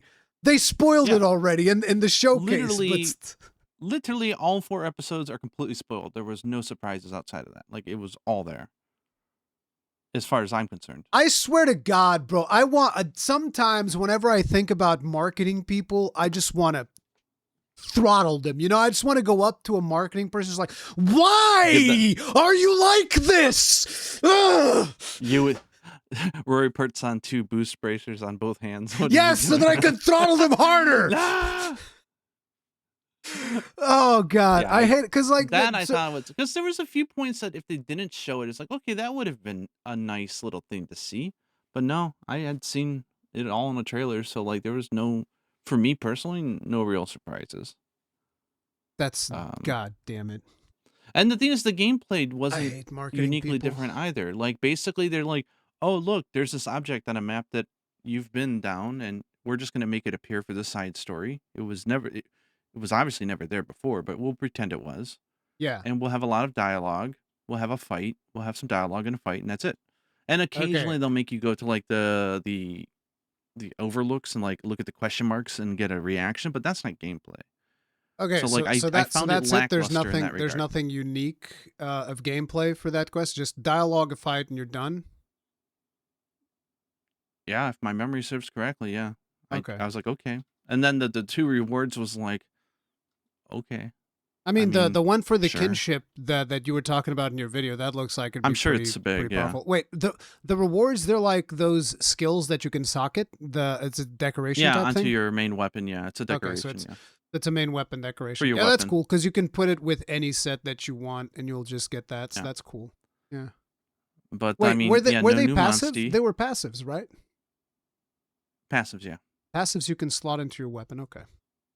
Sorry, keep going. But, no, and so obviously people know that Nergigante is part of that DLC, and, You can't have them yeah, as a not a monstie though. monstie, no gear, no weapons, nothing. It's just a story beat.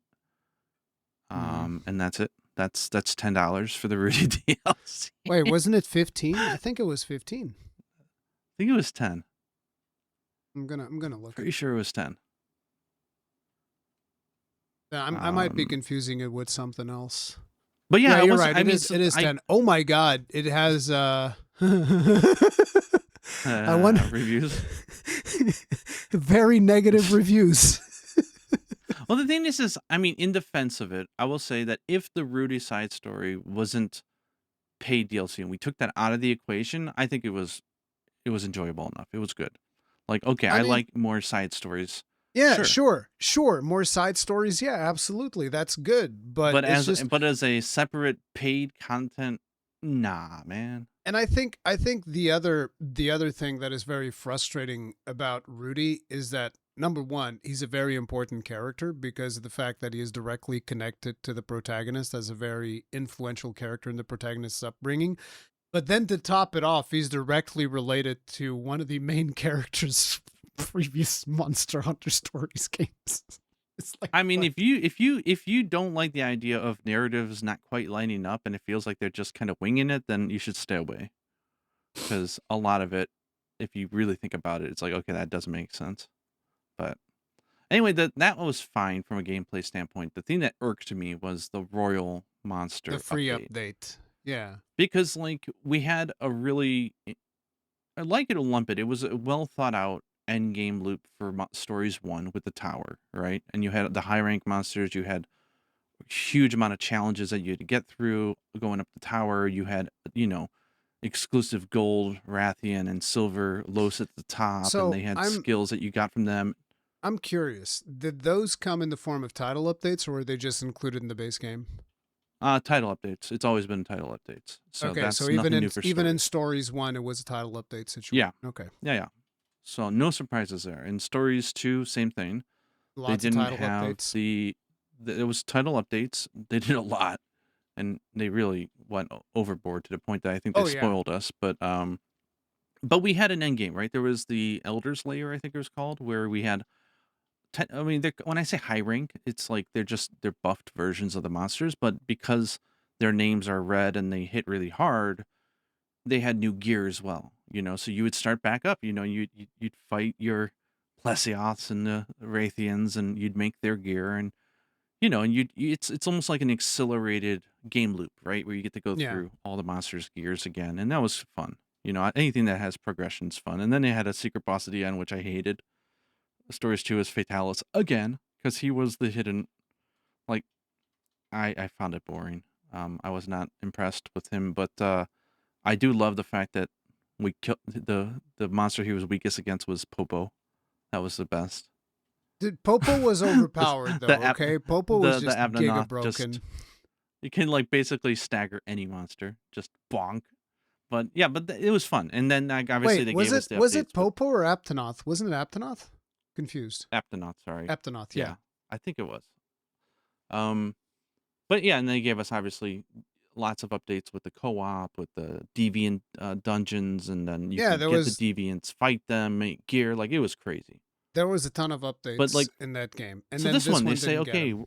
we're adding in royal monsters. Cool. Okay. I mean, all they had to do was populate the field with high rank monsters and let us go through the progression, get the same armors, but add the little plus symbol at the end and make things a little bit more powerful, and playing around with the skills and the extra slots, and it would have been a good time. And maybe, and they should have had like probably a final boss for that.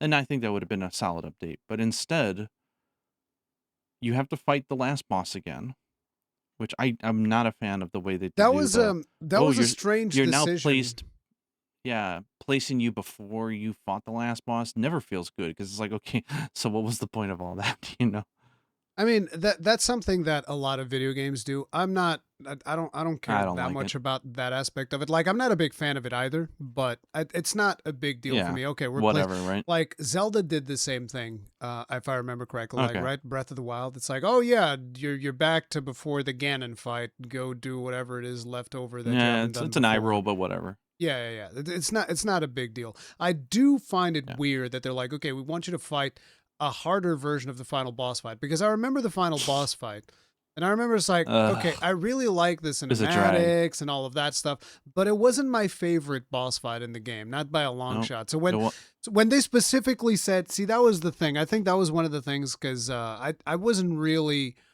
The moment I saw the reveal, I'm like, well, I'm not really chomping at the bit to jump back into Stories 3, because I feel like, I got finality out of it. I was like, oh, that was good. Yeah, yeah. I faced off It against was the a good final boss. experience. It was really cool. Really It's a great enjoyed the game. story. It was amazing. And then when they announced this, they're like, okay, so in order to get Royal Monsters, you have to go beat the final boss again. And I was like, well, that was not even remotely close to the most fun I've had in that game from just a straight Yeah. mechanical I'm standpoint. curious. I want you, if you could do a poll, or if people just write in the comments, I'm curious how many people are stopped playing without beating the last boss, because I've noticed a lot of comments from people that are like that, and Yuna herself is like that as well. She She hasn't got to beat the the last last boss. boss? She had no motivation to, because if you beat it, you just go back to before you beat it, and she didn't enjoy the fight at all, because the fight is a slog. It's basically just a big DPS check, right, with a bunch of And cinematics, there's and it's just a if I sponge, remember correctly, there was like an and it alternate drags ending to on. that fight. I think I don't know. there's like a proper game over screen. I could be wrong, but I think there's like if you fail like one of the checks or whatever, there's an actual ending where you just lose. I could Huh. be wrong, but I seem to remember that people told me, "Oh, you got to look up this cutscene, because this is what happens if you actually failed this thing." Because I didn't get it, Yeah, because it's just I think I it's got just way the too long, and it's just not engaging. And then the only prize you get for it is you go back to the point in which your save is already at, which is no before the it happens. So she has no motivation to do it. The And prize so I for thought, me okay, well, maybe this will make, was the cutscene. The cutscene was the prize, because I really really like yeah, that final cutscene where everybody's like flying in, doing their thing, and I was like, oh, that's fucking cool. yeah. But But anyway, sorry, I'll make this quicker. But yeah, so you fight it, you beat it. I mean, I was 99 on everything anyway, so like I just pummeled it. So I don't know how hard it is or easy it is. I don't know. I have no point of reference, because my monster, I'm overpowered. So I beat it up, and then it says, "Hey, you've now unlocked royal monsters. They will populate most areas in the map." I'm like, "Sweet!" So the first thing I do is I go up, and one nice thing is that a lot of the monsters are royal. After that, they I get think a it's little crown most above of their them. head. I think it's most of them Most go of them, yeah. royal. Yeah. And so the first thing is like, "Oh, there's a Nursilla. Great. I was like, I probably get my butt kicked, because you shouldn't be fighting a Nursilla that early, but let's go for it." So I fought a Nursilla, and it was bloaty, to be expected. Nothing different about the fight, just hits heavy or whatever. But it takes me a good amount of turns to kill it. But I kill it, and I notice, I'm like, um, okay, there's no new materials. What's that about? Like, nothing. For all that effort, I was like, that doesn't make sense. So I went back down. I was like, okay, maybe I shouldn't have beaten a monster that far along. So I'm gonna go back to the first area. So I went to the first area, and I fought Velociprey, a Velocidrome. And with my level 99 people, the Velociprey, just the two little like batshits at the side, they took like 6 turns to kill. Like, they got a lot of HP. Oh And, God. like, it's really bloated, yeah. Oh And no. they're hitting for 700 and stuff like that. So, like, 20 turns later, I think, I finally kill him. Like, and I'm a team that can take down, Namiel in, like, 6 turns. But so they're very bloated, okay? I'm like, that that's fine. If as long as if I can make their weapon and it blows up my attack power and then it's a new rank, then sure, I get that, right? Nope. I kill them, nothing. And so I'm looking at the game. I'm like, what the hell? So I go to the armorer, to the gear store, right, to make the new gear or whatever. It's nothing. No dialogue pop-ups, no nothing. I'm like, is my game broken? Like, what the hell? And so, like, I looked into it for like an hour and I realized like there's nothing. And so I wrote a scathing tweet and I uninstalled the game. Jesus. and th- and then I saw a tweet by Chaos Rage quit. Slayer. Rage No, quit and I saw, alert. but then I said, well, that's stupid. They're just there for the fun of the challenge. I'm like, that's not very fun if they're going to take 20 to 30 turns every time. It's like No there's new gear. Like, what the hell? there's a thing where it's like, okay, so if you make them harder in a way that there's like new moves, there's new patterns, new different things, but if it's just like a sponge, then yeah, it doesn't make a Even lot if of it's a sense. sponge, if my weapons are sponges as well, at least it's an excuse to play it some more, and I don't mind it that much. But the thing is there was no gear, so like I quit, and then I noticed a tweet from Chaos Slayer saying, "Oh, check it out, there's new gear." I'm like, wait, what? The game does not tell you anything, not even a pop up. It's like they literally. I hope whoever was making the game they didn't just like let him go or something, because like there was nothing. The game had no interest in telling you what the content was. So apparently, there is a commendation item that just like a scroll, like "Good job, bro." You can get a commendation for defeating a royal version of one of the 9 invasive monsters, the invader monsters, which are the most annoying, strong monsters in the game, of course. So, does that make any sense to you? Or the elder dragons, which are even worse, like the Do the calamity Elder ones. Dragons also drop the thing? Wait, do you get royal Yeah. versions of the Elder Dragons? Uh-huh. So Oh no. they will take a very, so the thing is so you can go through there, you can fight a royal version of Velocipraise, Rathalos, Get Diablos, nothing? doesn't matter. You get nothing. But the moment you can go and say, okay, out of the 9 monsters that have the invader ones that I can slay, which one is the less annoying? Which I think universally is going to be Yangaruga. Even Arzuros, So I you're could not just beat him. Like so you're just because farming. Arzuros will just summon in, other Arzuros infinitely and then do AoEs for 1300, and just kill me every time. So like I think Garuga is by far the easiest of all of them because you just basically just power spam it to death and just pray that you beat it.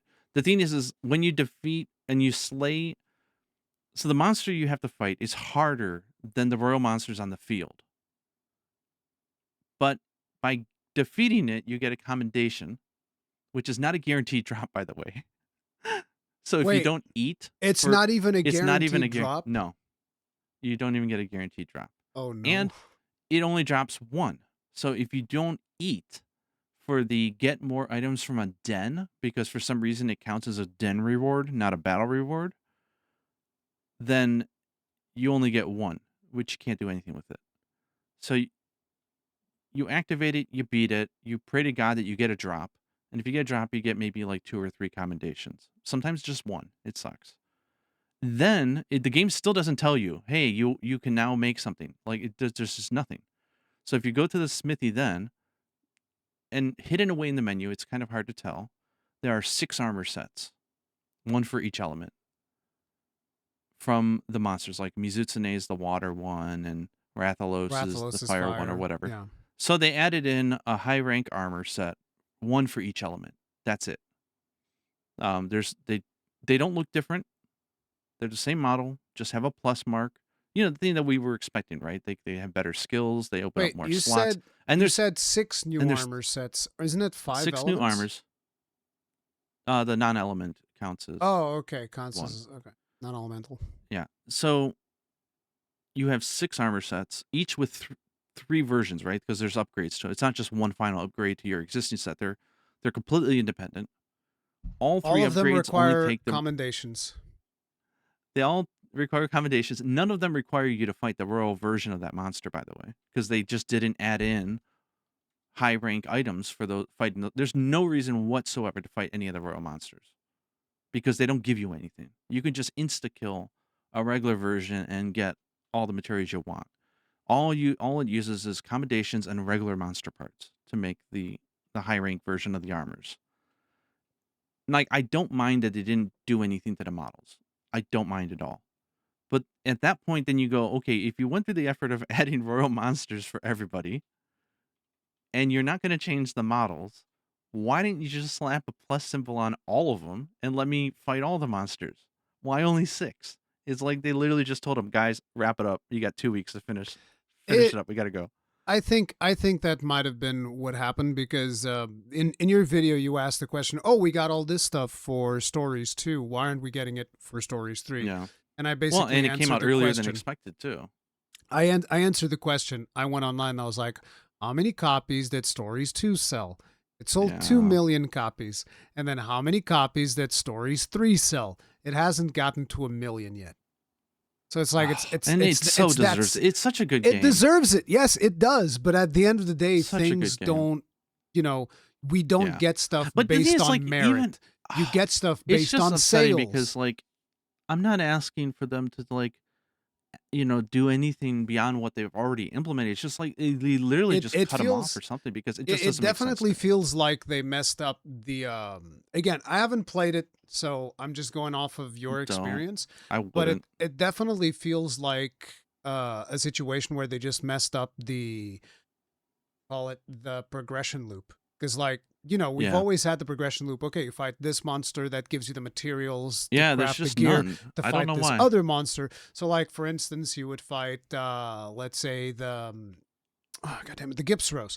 You'd fight the Gypsros. Now you get something that's really resilient to thunder, and now you can you could just design it in Excel. Yeah. You don't need to go crazy with it. You could just say, okay, it's 5%, 10%, 50% stronger. But the thing is, so you have these 6 armor sets, right? So, okay, whatever. 6 armor sets only. So for the weapons as well, there's 6 weapons for each weapon type. Just randomly selected, like, okay, we'll give this monster gets a plus version, this monster gets a plus version. So they've gone through the effort of making these, and there's 3 upgrades, not just 1. There's like 3.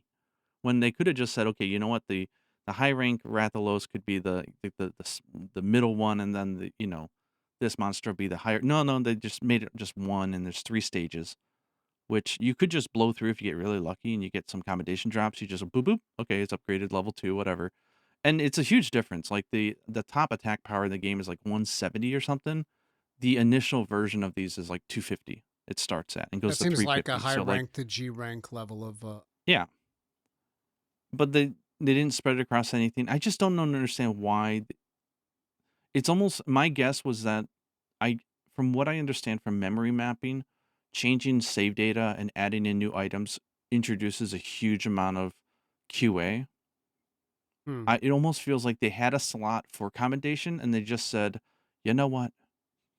Just use that. We don't want to add in plus items for anything. It's like you could see the framework of the house they were going to build, and it's just the frame. And you're like, what the hell? And I can't be mad at the developers because they're so capable. And the base game was so well done.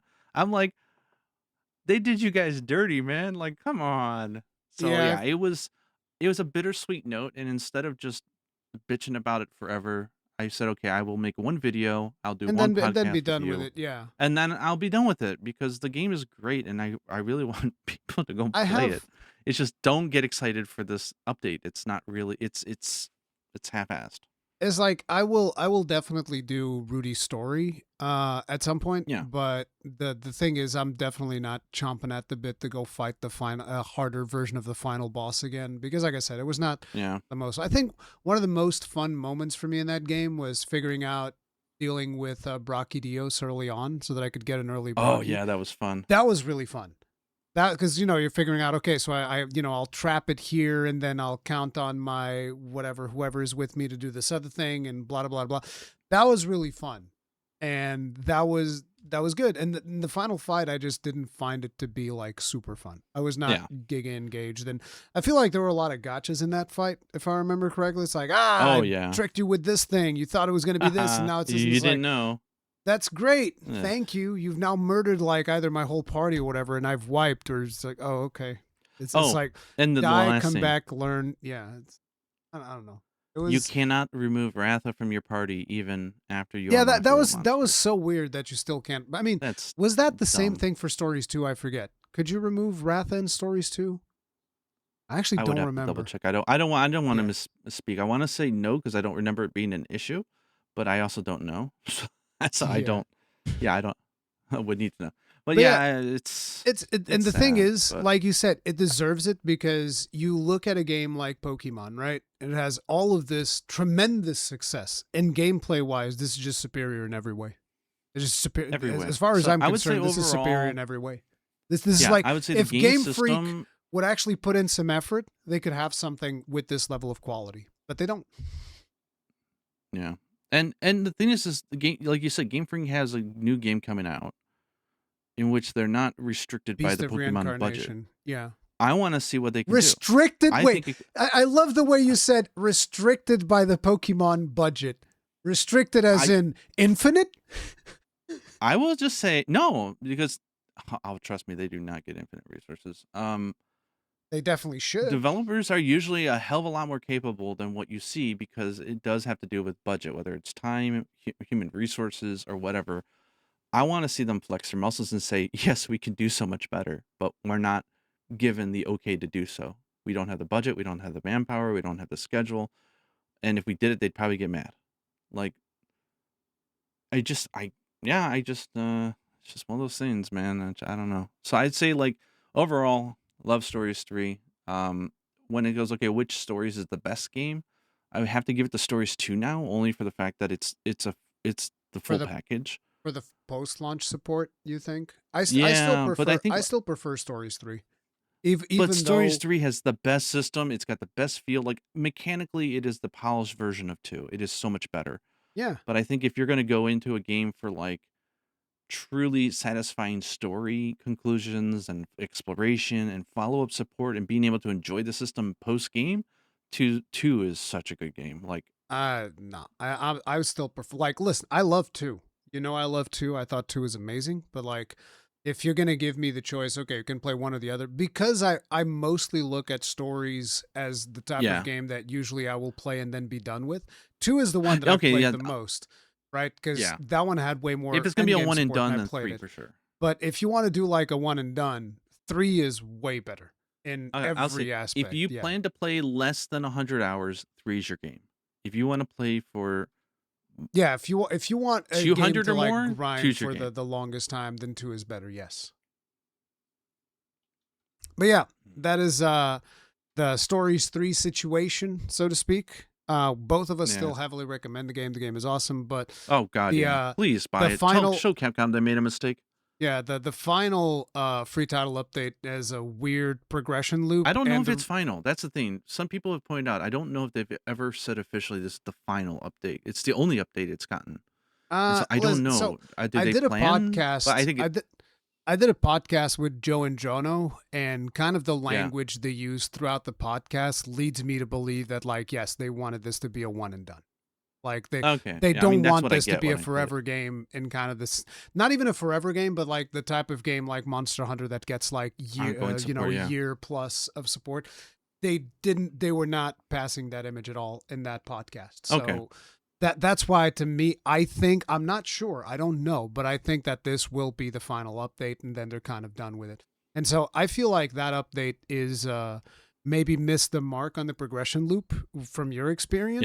Yeah, I wouldn't. Yeah, it almost feels like I know it sounds really snarky and dumb to say they shouldn't have even released it, but it feels really unfinished, the idea, and I think just ending it would have been fine. And the Rudy DLC absolutely should have been included in the base game. I will say that absolutely, for sure. A million and it is percent. enjoyable, especially after the way that you described it, because I expected it to be a more premium type of thing, considering that it's a separate DLC.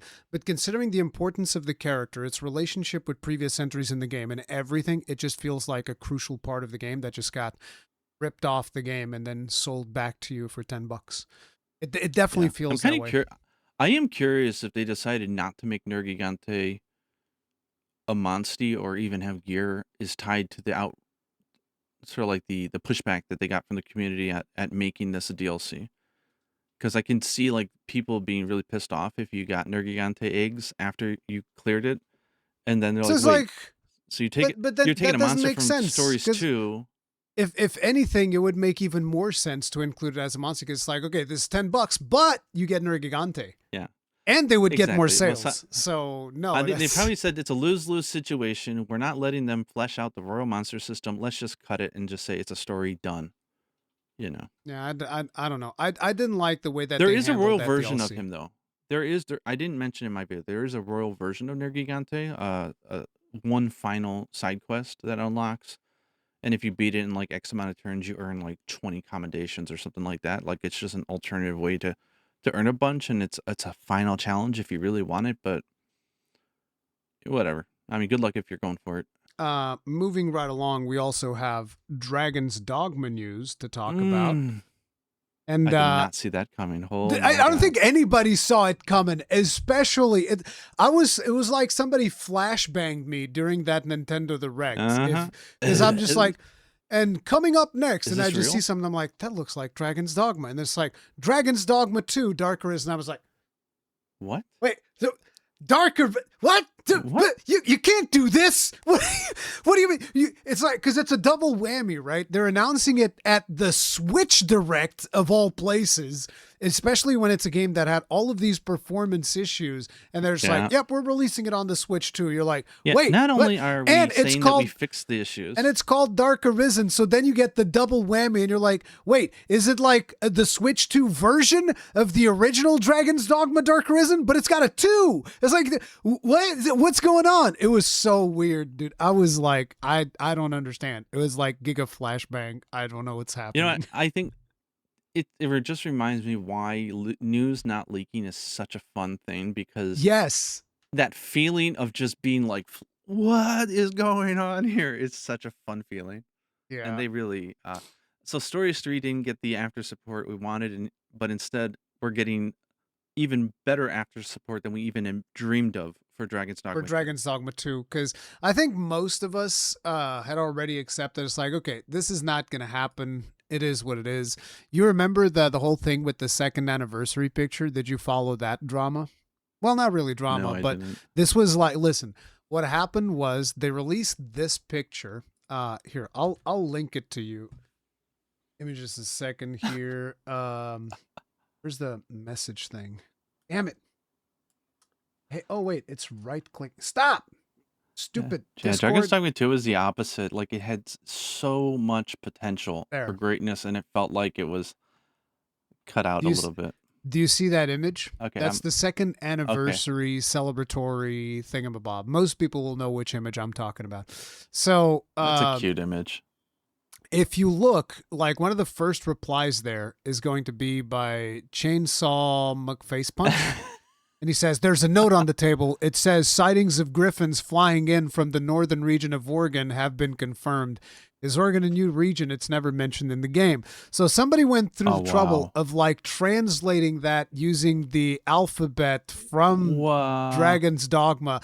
And it specifically calls out the northern region of Oregon where griffins had been flying in from, which...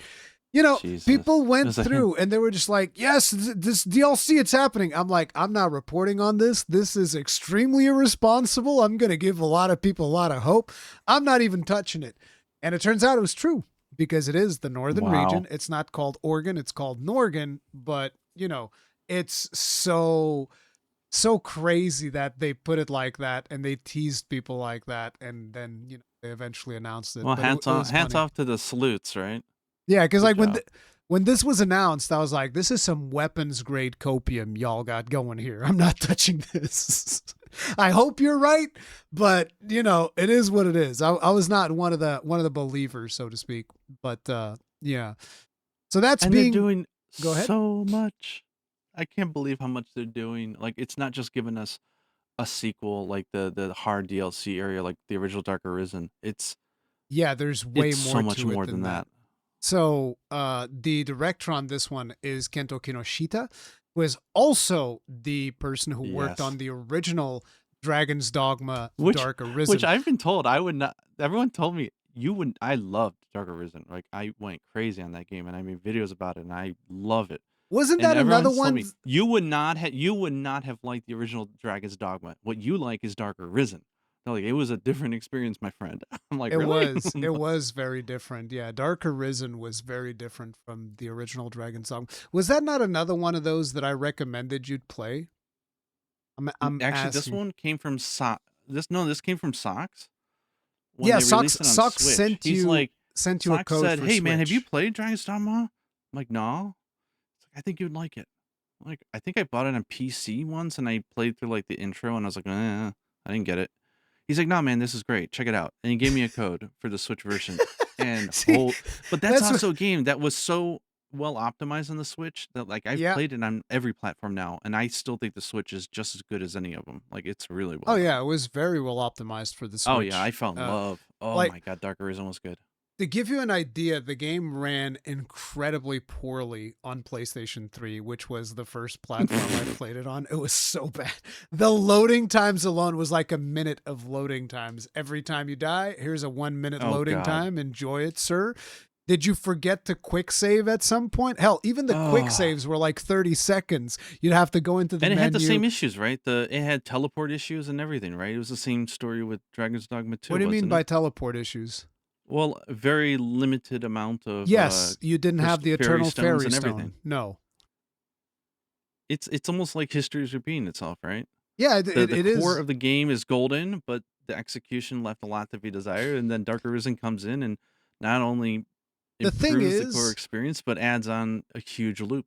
I don't necessarily agree with especially after playing Dragon's Dogma 2. I don't necessarily agree with Eternal Fairy Stone. I think that fast travel should be limited in Dragon's Dogma 2. Absolutely. I would I agree with you to a point. Like I think it's Because tough. like I agree. close But the thing close is, to the end, they right? are fixing the When issue that they added more port crystals, right? They were missing some port crystals from some very important locations that made no sense. So if they just added that, I would have been happy. So the fact I do think it's a little overkill, but I think at this point the game becomes more arcadey with the whole loop. So I could see why not having it at launch makes sense, but I think at this point having it is probably a good idea. I have no idea what you're talking about. Port crystals. I had so many port. Shit.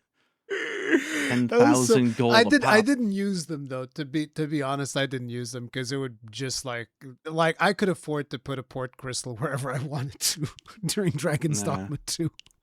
With the official pawn stuff, people kept sending me the pawn crystals, which I'm thankful for, but I did not use them because it would just like I said, I don't like the idea of just being able to fast travel everywhere. I think that kind of breaks the Yeah. game in a lot Well, of yeah. ways. I'm biased. You remember what happened with Yuna and her playthrough, right?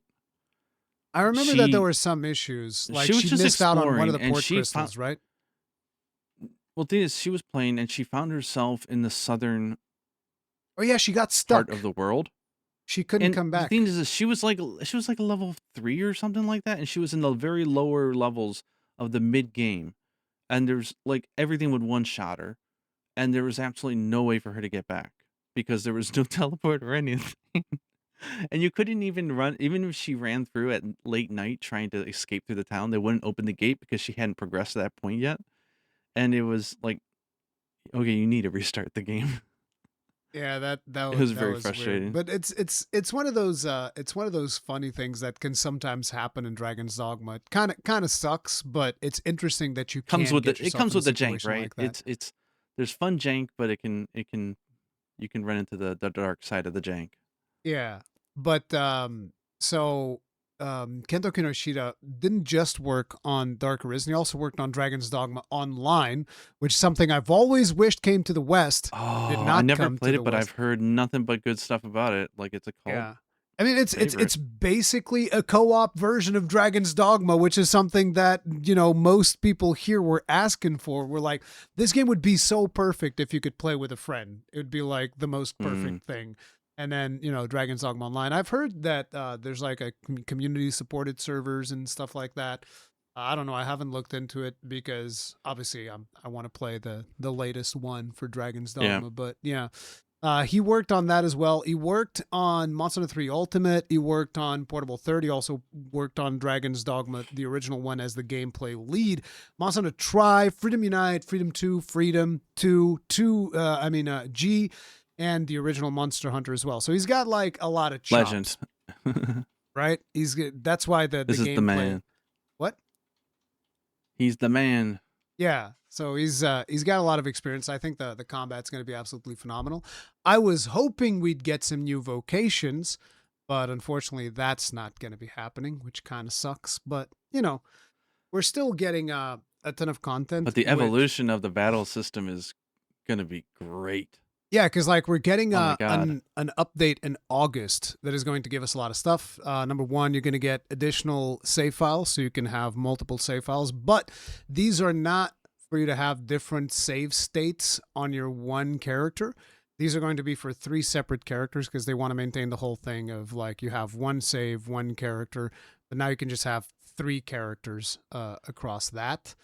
Yeah. Besides that, I mean, that's good because, without going into the details so people know, is the problem was with no multiple save slots, you didn't get any UI visibility into what game you were loading into.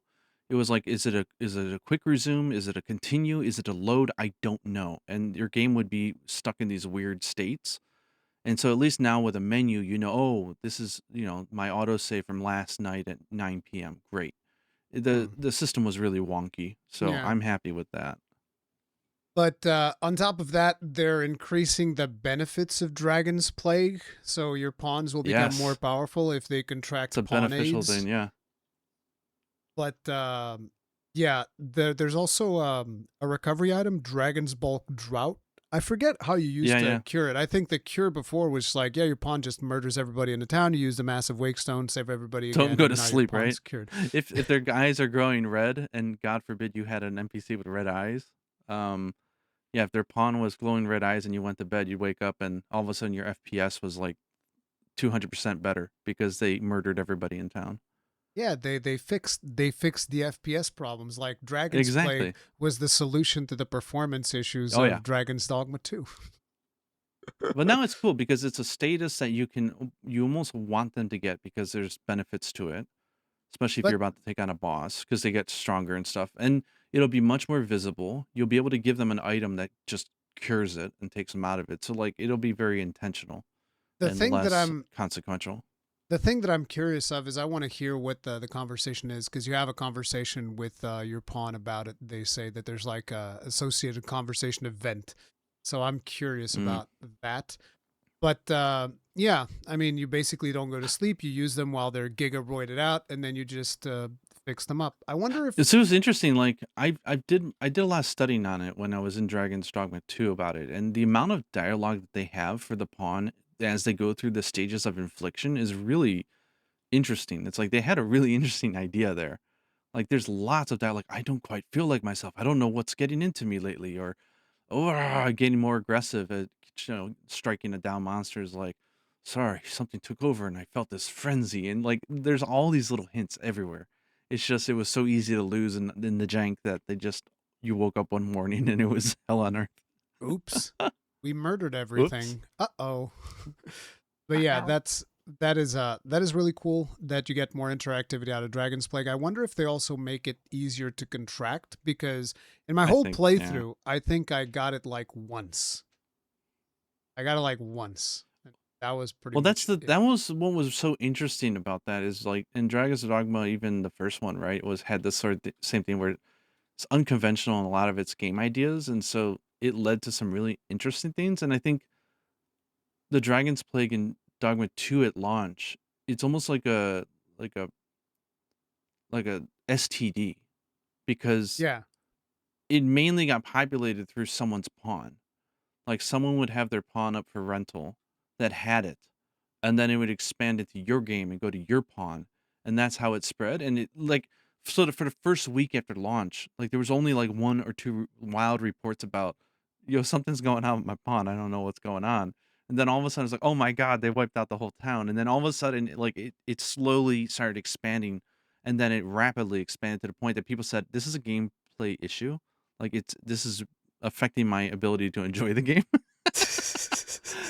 And so like it was a really interesting sort of simulation of what happens when you give a rare You know disease to this. somebody and just let them mix You know this happened unprotected pawns. in World of Warcraft. Where They had an outbreak. Did you ever hear about that one?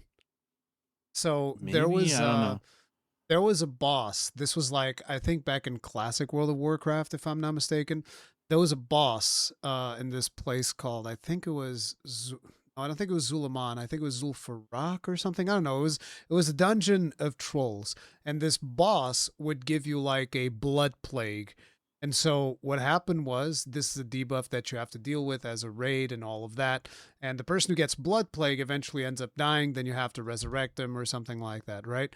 But what happens is they need to go far away so that they don't spread the blood onto other characters. So what people did was they were able to port out of the dungeon with the blood plague. And so they murdered entire cities because somebody would die, and then everybody's like, no, stay away, stay away, stay away. But then some people would be actively trying to spread it. So it was like this thing where I think Blizzard had to intervene at some point because people would just be spreading this stuff around. It was insane. People were practicing like this was brought up during COVID, because they kind of made it a direct analogy between the World of Warcraft blood plague and COVID, because people were practicing social distancing in the game to avoid like getting the blood plague and to make sure that it would not spread. But it was crazy. It murdered so many players that Blizzard actually had to intervene at some point. But yeah, it's an interesting little thing, the way that diseases spread in video games and whatnot. But yeah. Yes. So besides the improvements, because this is all coming in August, so this is even before you get Dark Arisen. Besides the improvements to Dragon's Plague, the improvements to save files, we're also going to be getting the most important one, I would say, which is action adjustments. The number of custom skills you can set at once will be increased from 4 to 6. And this is such a major thing. Like, a lot of people might not understand, because a lot of times we end up not being able to put skills that we just think are fun because we can't afford to, because there's not enough room for fun. You need, oh, this skill is better. This skill deals more damage. This skill allows me to deal with this thing.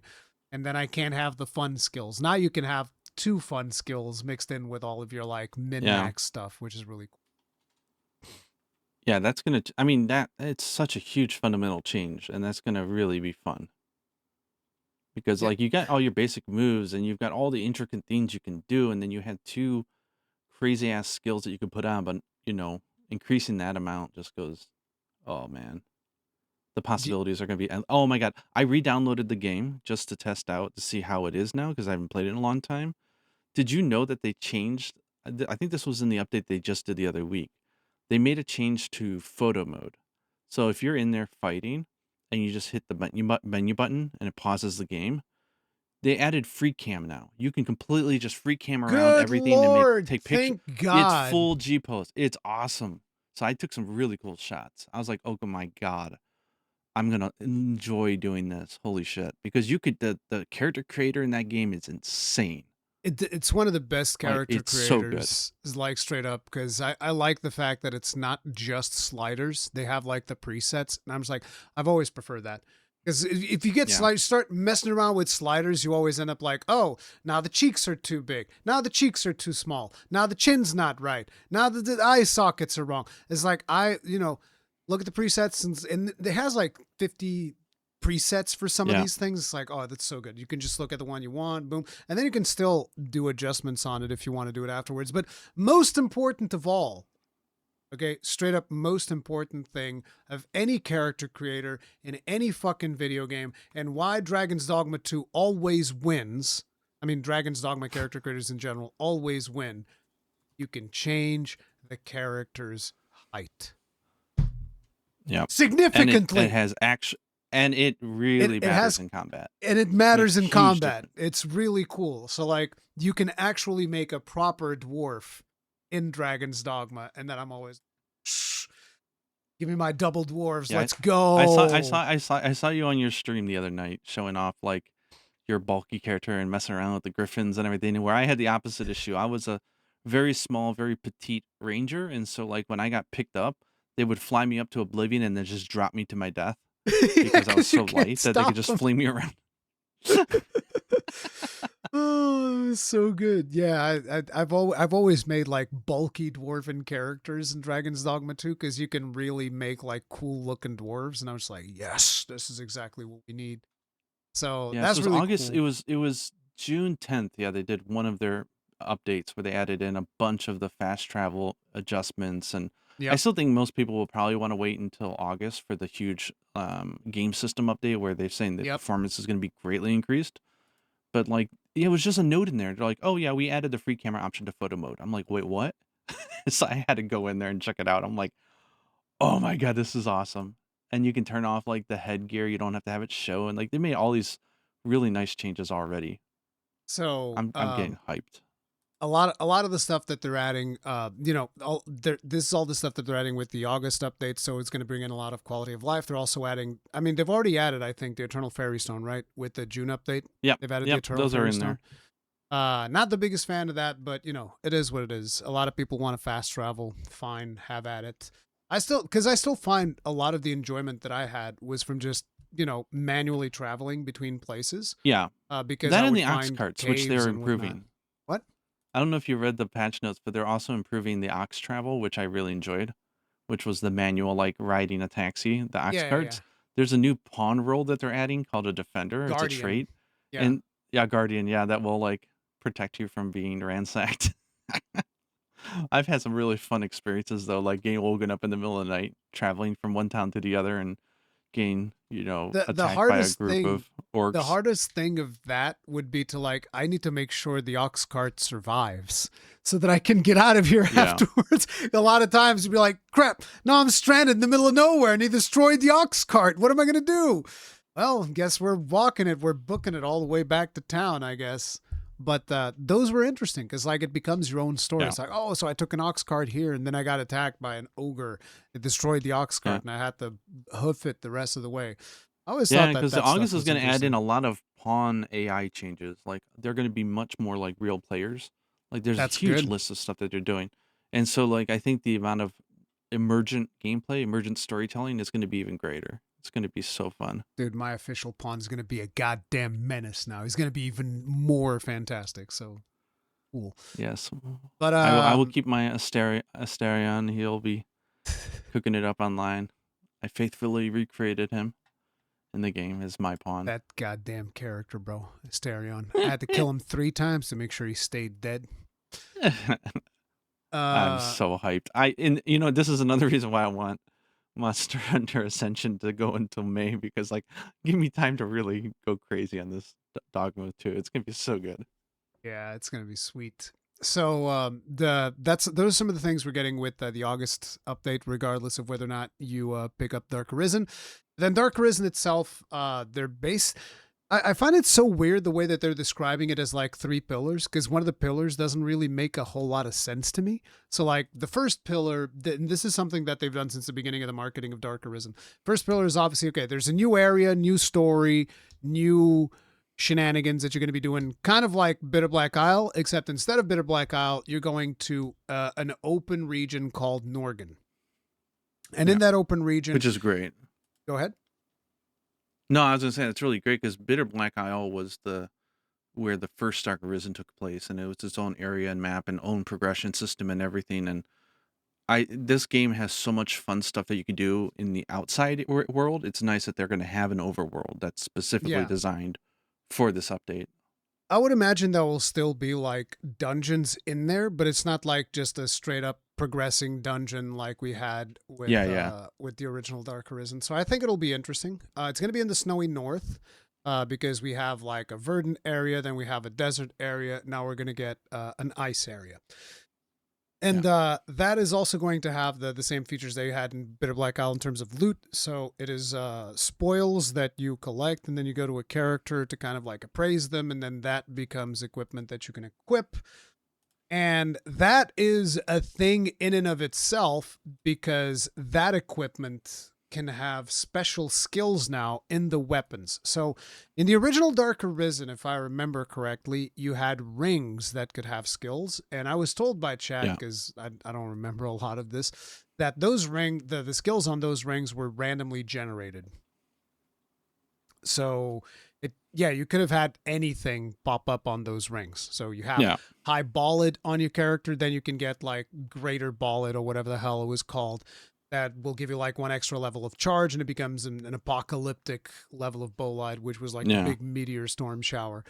So you could get the random rings, and in here you're going to be getting those skills on weapons, and it hasn't been confirmed, but I'm going to go ahead and assume that potentially those weapons are also going to be random, like which skills you can get on which weapon. That'd be sweet. I love it. I don't like the idea of them being random, actually. No, I don't like that at all. I don't know. I would say Dragon's Dogma is fun because you have so much stuff in your arsenal. It's not like Monster Hunter where it's like, oh, it's a foundational thing that you're missing. It's all just like icing on the cake at this point. Like, it's just fun to get new stuff and try out new stuff. No, because I think that some of the skills that you end up getting, those are build defining. Like, did you get the right skill on your weapon? No, better go grind for more spoils then. You know what I'm saying? Yeah, but the grind is so fun in Dark Arisen 1 at least. I think I would prefer it if the skills were set into the weapons, because that way, if I've gotten that specific sword, then I'll know exactly what it has. But as usual, it depends on what the chances are of getting the actual skills that you want. Because, like, imagine you want skill A of the sword and shield, and all you're getting is like skill C and skill D. It's going to be very frustrating. That's kind of like my biggest concern about the skills being random on the weapons. Yeah, it'd be interesting to see. I just remember from Dark Arisen, like the random skill was so not even that important. Like, it didn't really affect the gameplay. But it's like, I like min-maxing. That's the thing. So to me, it's like the Gogmardian weapons. That's why I didn't like those, because like it's very hard to min-max that stuff unless you're like, doing some other less ethical things with your save files, which I'm not interested in doing at all. But yeah, so those are going to be. I sat there God's baning at every treasure chest.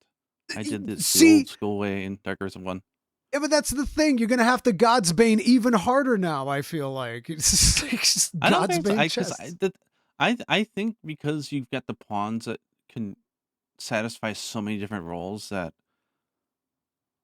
I don't think it'll matter as much, because you're not alone. I mean, there's so many different ways you could approach the gameplay, not just with the vocations, but with your pawns as well. We'll have to see how it pans out, how rare it's going to be to get specific combinations of skills that you might want, and that'll just be the way that it goes. But yeah, that's there's new region, probably with dungeons, all of that stuff. There's going to be like a big boss at the end, massive dungeons. Yeah, a fallen dragon. So you want to know one of the funniest things about the fallen dragon? So this is in the official material. It says, "Behold the fallen dragon. A second dragon, heartless and wandering the land as a lifeless corpse." So just focus on that part. Heartless and wandering the land. So in their description of the story of Dragon's Dogma 2 Dark Arisen, they say, "Deep within this forsaken land, a cursed dragon's heart begins to beat again." It's like, wait, you just said in the previous post that he's heartless. How is his heart beating if he doesn't have a heart? How exactly does this work? Rory, that's the entire story. That's what we're going to find out. Then why do they say the heart is beating, though? It's weird. Because the heart is not a physical thing. It's more of a concept, right? To have the heart or not a heart. It's a concept. So it lost its heart. It doesn't have it, but for some reason now it's regained a heart and it's beating again. So but we don't know, where did it come from? What caused it to get a heart again?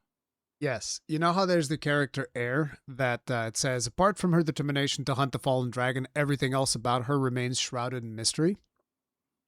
Yeah, I'm on a different camp of you on this one. I know what your theory is. You know what my theory is? Were you listening on the stream? Uh-huh. Yeah. So my theory is in the first Dragon's Dogma, when you speak to the Seneschal and all of this, depending on the choices that you end up making, your character ends up giving its soul to your pawn, and your pawn kind of like becomes you in New Game Plus, right? And so that is kind of what I think happened with Air. I think that she is a pawn and her master gave her the ability to have free will and all of this, but that messed up the cycle in a way that we end up with this fallen dragon. So they didn't kill the dragon, or they didn't kill it properly, and the master gave his soul to the pawn. And this is why the pawn is obsessed with killing the dragon, potentially to, put her master out of its misery or something like that. Don't know, but that's kind of like my theory. So what is your theory? Might be similar, might not be. I don't. It depends on the nuance of it. But I think that for me, looking at the website and everything, it seems hinted that they're hinting that she's also an Arisen. Whether or not she was a pawn before, I don't know. But it feels like this is showing another side of the story of, okay, this is one way that fairy tale plays out, but here's another completely different way it could play out. And so I think there's two Arisen, two dragons, same world, but far enough apart that they don't affect each other. And I think this is us seeing, like, we've seen our path of going through and then confronting the dragon and all that kind of stuff. And this is just another Risen with another story. I mean, So that I was just kind think of that like it's basically us. Daemon was the same thing. It was also another Arisen with another story. So yeah, Yeah. but I don't think that Air is an Arisen. No, I don't agree with you. I'm gonna say pawn that gained free will. So you're thinking that Air is just straight up an Arisen. Well, I mean, We'll on the see. website it says, once a thriving land turned asunder, Curse Dragon's heart begins to beat again, reanimating its corpse. Almost as if in response to a call, another Arisen appears. I don't know who they're talking about. Are they talking about her? Are they talking about you? No idea. I think they're talking about the Arisen that shows up in the throne. There's a shot of an Arisen in a throne, or what could be an Arisen in a throne, a character in a suit of armor that resembles our character. And I think that is the other Arisen. I do like Air's design, though. She looks cool. Would be cool if the other Arisen has like similar designs to your own Arisen. Can you imagine that? Like if they use the character creator stuff that you've used to make your Arisen and somehow that Arisen is similar. That would be interesting. So you're kind of like fighting yourself. I hadn't thought about that one yet. That's another interesting way of looking at it. But yeah, so there's like a whole new area, dungeons, the spoils like we had in the original Dark Arisen. But then, like I said, there's like 3 pillars to this update. So the second pillar is the dungeons in the main area challenges. They have a specific name for this: forgotten something, lost something. Lost Rights. Lost Rights. The Lost Rights, yeah. Which these are going to be 12 dungeons that are going to be present in the mainland. So these are dungeons that are outside of the area, the new area that we go into. And apparently people have already found the entrances to these dungeons by using NoClip and stuff like that. There's like Reddit posts about it. They already mapped out where every dungeon's going to be. I haven't looked into it too deeply because I want to find it organically. I'm hoping it'll be more satisfying that way. But some of those you can only ever really reach by using NoClip, and they're saying that some of them are underwater, which sparks theories that like, oh, some of these will only be able to access if you go to the unmoored world. And that is one of the things that makes me wonder, how do you think it's going to connect? Like, how are we going to go to the Forsaken Dominion? Like, how's that going to work out? How are we going to go to Norgan? I think I'm going to guess that they're going to do it nice like they did the first Dark Arisen, which is completely separate. Like, you could start the Dark Arisen story from the very beginning of the game. Didn't you have to go to Grancis first? I forget. Yeah, I think there was you had to go to the main city just to at least kick off the open world part, and once you've done that, then you can just go back to the first town, and there's a mysterious person, you talk to them, and it's completely separate story. Yeah. And I imagine that, serving as the intro tutorial, so you're not just thrown in there being like, what the hell's with this game? I'm getting my butt kicked. I don't get it. I think they'll do the same thing once you get to the main town. They'll probably have it where you can initiate this story. I don't think they're going to try to like require you to beat the main game in order to do it or anything like that. So then my question becomes, What if you're Especially in if the they're trying to taunt that this is going to be more accessible than ever before is kind of their messaging. and then my question becomes, what happens if you're in the Unmoored World? I think the Unmoored World is just its own little segment. I mean, Yeah, but you can't go I don't. back once you go to the Unmoored World. Well, that's what New Game Plus is there for. So basically, I you're saying I if honestly you're just think that I think that's just a special segment at the post credit segment of the base game. I don't think it has any connection. yeah. So what you're saying is like, if you get to the Unmoored World, the only way to jump into Norgan is New Game Plus. I think so, yeah, because you take everything with you. You don't lose anything. You just a story progression. And if the story is only linked by having to get to the main town once, then I don't think it's anybody will care because they're not losing anything.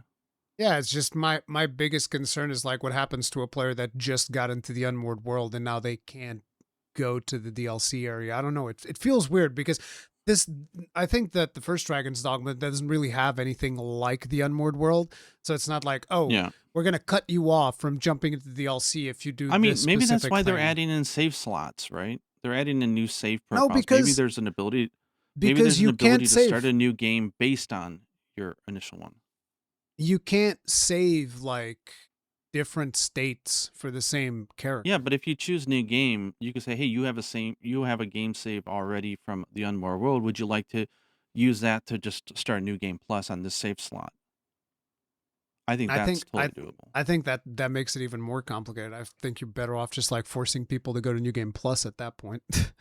But yeah, I don't know. That's my biggest concern. I mean, there's like really not a whole lot to do in the Unmoored World. I'll be honest with you. I've played the shit out of it, and you do what you do, and then it's done. They really didn't expand on it much, so like, I don't see the problem with that. it's just like go kill Like, the really, 5 bosses or whatever and just be yeah, done there with it. really is nothing else to do in there. I mean, I'm sitting there now with all of it complete, and there's nothing to do. I remember going through the Unmoored World trying to find like treasures and stuff, and there really wasn't. I That did much. everything. There's There's nothing.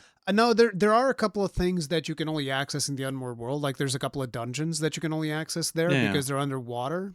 But other than that, yeah, yeah, there's not much else. So yeah. And I there's guess no.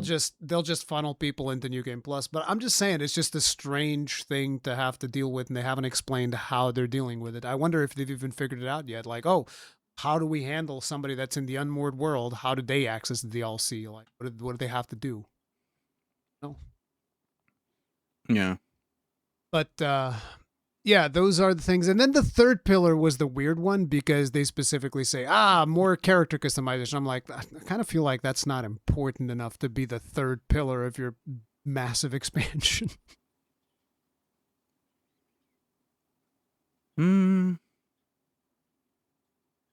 Because like it specifically says, bring your characters to life, new hairstyle and tattoos. And you're just like, oh, okay. Yeah. There's more character customization, I guess. All right. Maybe. Don't know.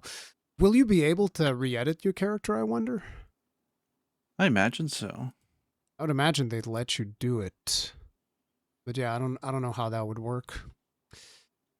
But Well, yeah, I mean, looking at the update, I mean, they're doubling down on the pawn system, right? They're making it even better. So I think that maybe hairstyles and tattoos wouldn't be the headline I would choose, but the whole idea of characters and pawns being more customizable than ever before and more realistic, like as a player that you can actually strategize with, you know, and they're not so abandoning it. one of the things that I'm most excited for, we haven't even talked about, but this is something that shows a potential shift in Capcom's monetization practices with what they're doing with the changes to how Dragon's Dogma 2 is going to be sold. So they specifically said we're ending the sales for Dragon's Dogma 2 Deluxe Edition as well as select DLC. So a couple of things that are no longer going to be sold as microtransactions. The Deluxe Edition, Boon for Adventurers New Journey Pack, which I think this were probably just a bunch of consumables that they gave you early on. The Harpy Snare Smoke Beacons, which this is something that you could use to lure harpies in order to like fly away or cross a bridge or gap or something. The Heartfelt Pendant, which was a gift that you could potentially give to like characters to develop the relationship status and all of that stuff. ambivalent rift incense, which is something that would let you change pawn inclinations. I think that there were stores that let you buy stuff like this to change the inclination of your pawn, right? Using rift crystals. I mean, the Dragon's Dogma store was just filled with a bunch of useless junk that you would never Yeah. need to buy. And That they y- just said, and well, that if you someone's going to be a shouldn't. sucker and buy it, then go for it. Yeah. And it was The the ma- stupidest thing ever. the makeshift jail key, which is like there's so many ways to escape jail, and you can make your own makeshift jail keys in the game. This is just a stupid and it was item to almost like buy. in a funny way, it was almost like a ripoff, the DLC that It they had, the is. microtransactions, because none of it is like, it's just The like, who's going to be a sucker who'd buy that? the And art that's of really predatory to idiots, but I mean, it is. The art of metamorphosis, which I'm assuming is something that lets you change your character. And I wonder if they're going to let you just do it for free now then. You can just change your character. Because if you think about it, in Stories 3, you can just change your character whenever you want. I don't think you could do that in Stories 2, could you? I think you needed like I a don't character know. voucher for that one. I forget, but like in a lot of games, like Monster Hunter games, you need like the character vouchers, and Art of Metamorphosis I think was just that. So maybe they're going to let you do this for free, which would be really, really good. The port crystal, which was the most egregious microtransaction of all and basically flew in the face of the actual design philosophy that Itsuno had for this game. And it's like, yeah, we're just going to sell you a port crystal. It's like, you dumb marketing person who made this stupid ass decision, but whatever. Wake stones, because you could just buy wake stones, which is the dumbest thing. And then rift crystals in different increments, which again is just fucking stupid, but whatever. Just so you know, I noticed in the list for the June update that they did for Dragon's Dogma 2 that they drastically reduced the prices at the Barbary services, which was your character customization. So I think they just made it dirt cheap. Oh, okay. So you can just change stuff. But I think that those were limited. I don't think you can change everything about your character.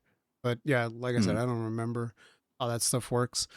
But yeah, then the following items still be available. Dragon's Dogma 2, Explorer's Camping Kit, Camping Gear, which I think that this camping kit actually has in-game benefits. Didn't it have like less chance of you getting attacked in the night or something? I forget. And then they're still selling the Dragon's Dogma 2 music. But another really cool thing, the base Dragon's Dogma 2 game will also receive a permanent discount. So the game is now being sold for $39.99. There's a bundle version that includes Dragon's Dogma 2 and Dark Arisen for $49.99. And then there's just the expansion for $29.99. And this one I was a little bit conflicted on because I feel like, okay, if you're somebody who's new and you're buying the game now and you're not sure if you want the expansion, fine. Okay, $39.99 for the game, and then you can eventually buy the expansion later for 30 more bucks. But I feel like if you're somebody who's stuck with this series, with this particular game from the beginning, considering all of the issues that the game had, I feel like they should have thrown those people a bone and like make it cheaper to jump into the expansion. Like $19.99, $24.99, something like that. Or if not that, then give those people like some type of exclusive cosmetic, something, because the game did have a lot of struggles early on. There was a lot of like stuff happening when the game came out. 4 million people. I don't know, business wise, if that makes sense. I get what you're saying though. But I mean, we had the fun of playing the game. It could buy goodwill, is what I'm saying, from the community, because there's a lot of people that might feel like, oh, wait, so I get to, newcomers to the series get to basically buy everything for $50, and I have to pay $30 just to get the expansion. I feel like some people are not going to be happy about that, is the point that I'm making. And I feel like there is a world where they do right by those people, because, like I said, in the beginning, it was rough times with Dragon's Dogma 2. But yeah, them removing all of these microtransactions is something that I'm very, very happy with. And I would love to see more of that. Like, get your microtransactions under control. Because, like, Wilds also had way too many microtransactions. To an extent, Iceborne, in terms of, like, the cosmetics that you would have for your room. Those also went Jesus completely Christ. Was it like if you bought it, it was like $1,000 or something? I don't know. And then And then Sunbreak, same thing, lots of stuff. So it's like you guys need to get those microtransactions in check because it is getting very much out of control. But yeah, that's Dragon's Dogma 2. Both of us super excited I'm for so hyped. Dark Arisen. It's gonna be good times, I'm sure. I can't wait to jump It's a back good in. game for people who are. I mean, I know we love multiplayer and all, but I get that not everybody is into social interaction and stuff. And Dragon's Dogma 2 is quite literally the best offline online game because it Offline really online feels like game, you're yeah. playing with other people. Because it really does feel like you're playing with other people. The AI and the stuff you can do at the Especially pawn if is they're so fun. improving it. Because like some of the stuff that Oh they've yeah. shown, do you see the one where the pawn picks you up, like you jump in the direction of the pawn, he kind of just like yeets you to the top, you do faster climbs. That is really cool. Oh yeah. The one where the There's so pawns much cool tackle you ideas. to get out of the way as well, that one's also very good. So it'll be interesting to see I all of that. figured the update I saw that I thought you would like the most was the where is it? I was laughing when I saw it. I haven't read all of the Had a patch notes because they're so lengthy. Oh, there's so many. Yeah. Yeah. There's a funny thing they had in here. Pawns afflicted with dragon's plague will now be able to stun large enemies by attacking their legs. They'll just take them out, just break their shins. Like hit him in the legs. Oh, that's funny. But yeah. Go ahead. Very fun. Yeah. No, I was gonna say the August update is gonna bring a lot of the pawn updates. Right now they've added in like the fast travel and stuff like that. So the August update, I think we're probably both gonna play the crap out of that once they update it and then share what we find and stuff. And people were asking me like if I recommend jumping into the game right now to get ready, and I was like, wait till August because that's when you're gonna get the 6 skills. You know, get to August, play it, and then in it's August, end of August. So yeah, you'll have all of September to play the base game and enjoy it. Yeah, that's the whole point, right? You jump in August and then you just take your sweet time with it. Like, don't rush it. Take your time with it, and then by the time September rolls around, not September, October rolls around, you're gonna be ready to just jump into the DLC and Bob's your uncle. Oh man, it's gonna be so good. It's gonna be hella good. But with that, ladies and gentlemen, that is going to bring us to the end of this edition of the Third Fleet podcast. Hopefully, you guys enjoyed it. If you did, like buttons. We'll have a lot more to talk about once they share us some details about Ascension. I'm very hungry for details, but we're eating good with Dogma 2, so like we're going to be getting more news for Dogma 2 when Gamescom rolls around, because Dogma 2 is going to be one of the games featured at Gamescom. Nice. Yes, it's Dogma 2, Onimusha, and what else was it? There's like a couple of more things that they're showing there, but like the ones that I'm super interested in is Dogma 2 and Onimusha. But awesome. Yeah, that's going to be some fun times. So guys, enjoyed this episode. Hit the like button, subscribe, bell notification icon, all that jazz. Links to all of Gaijin stuff in the description as well. Make sure to check it out, and we'll see you guys in the next one. Stay strong, stay safe. Happy hunting.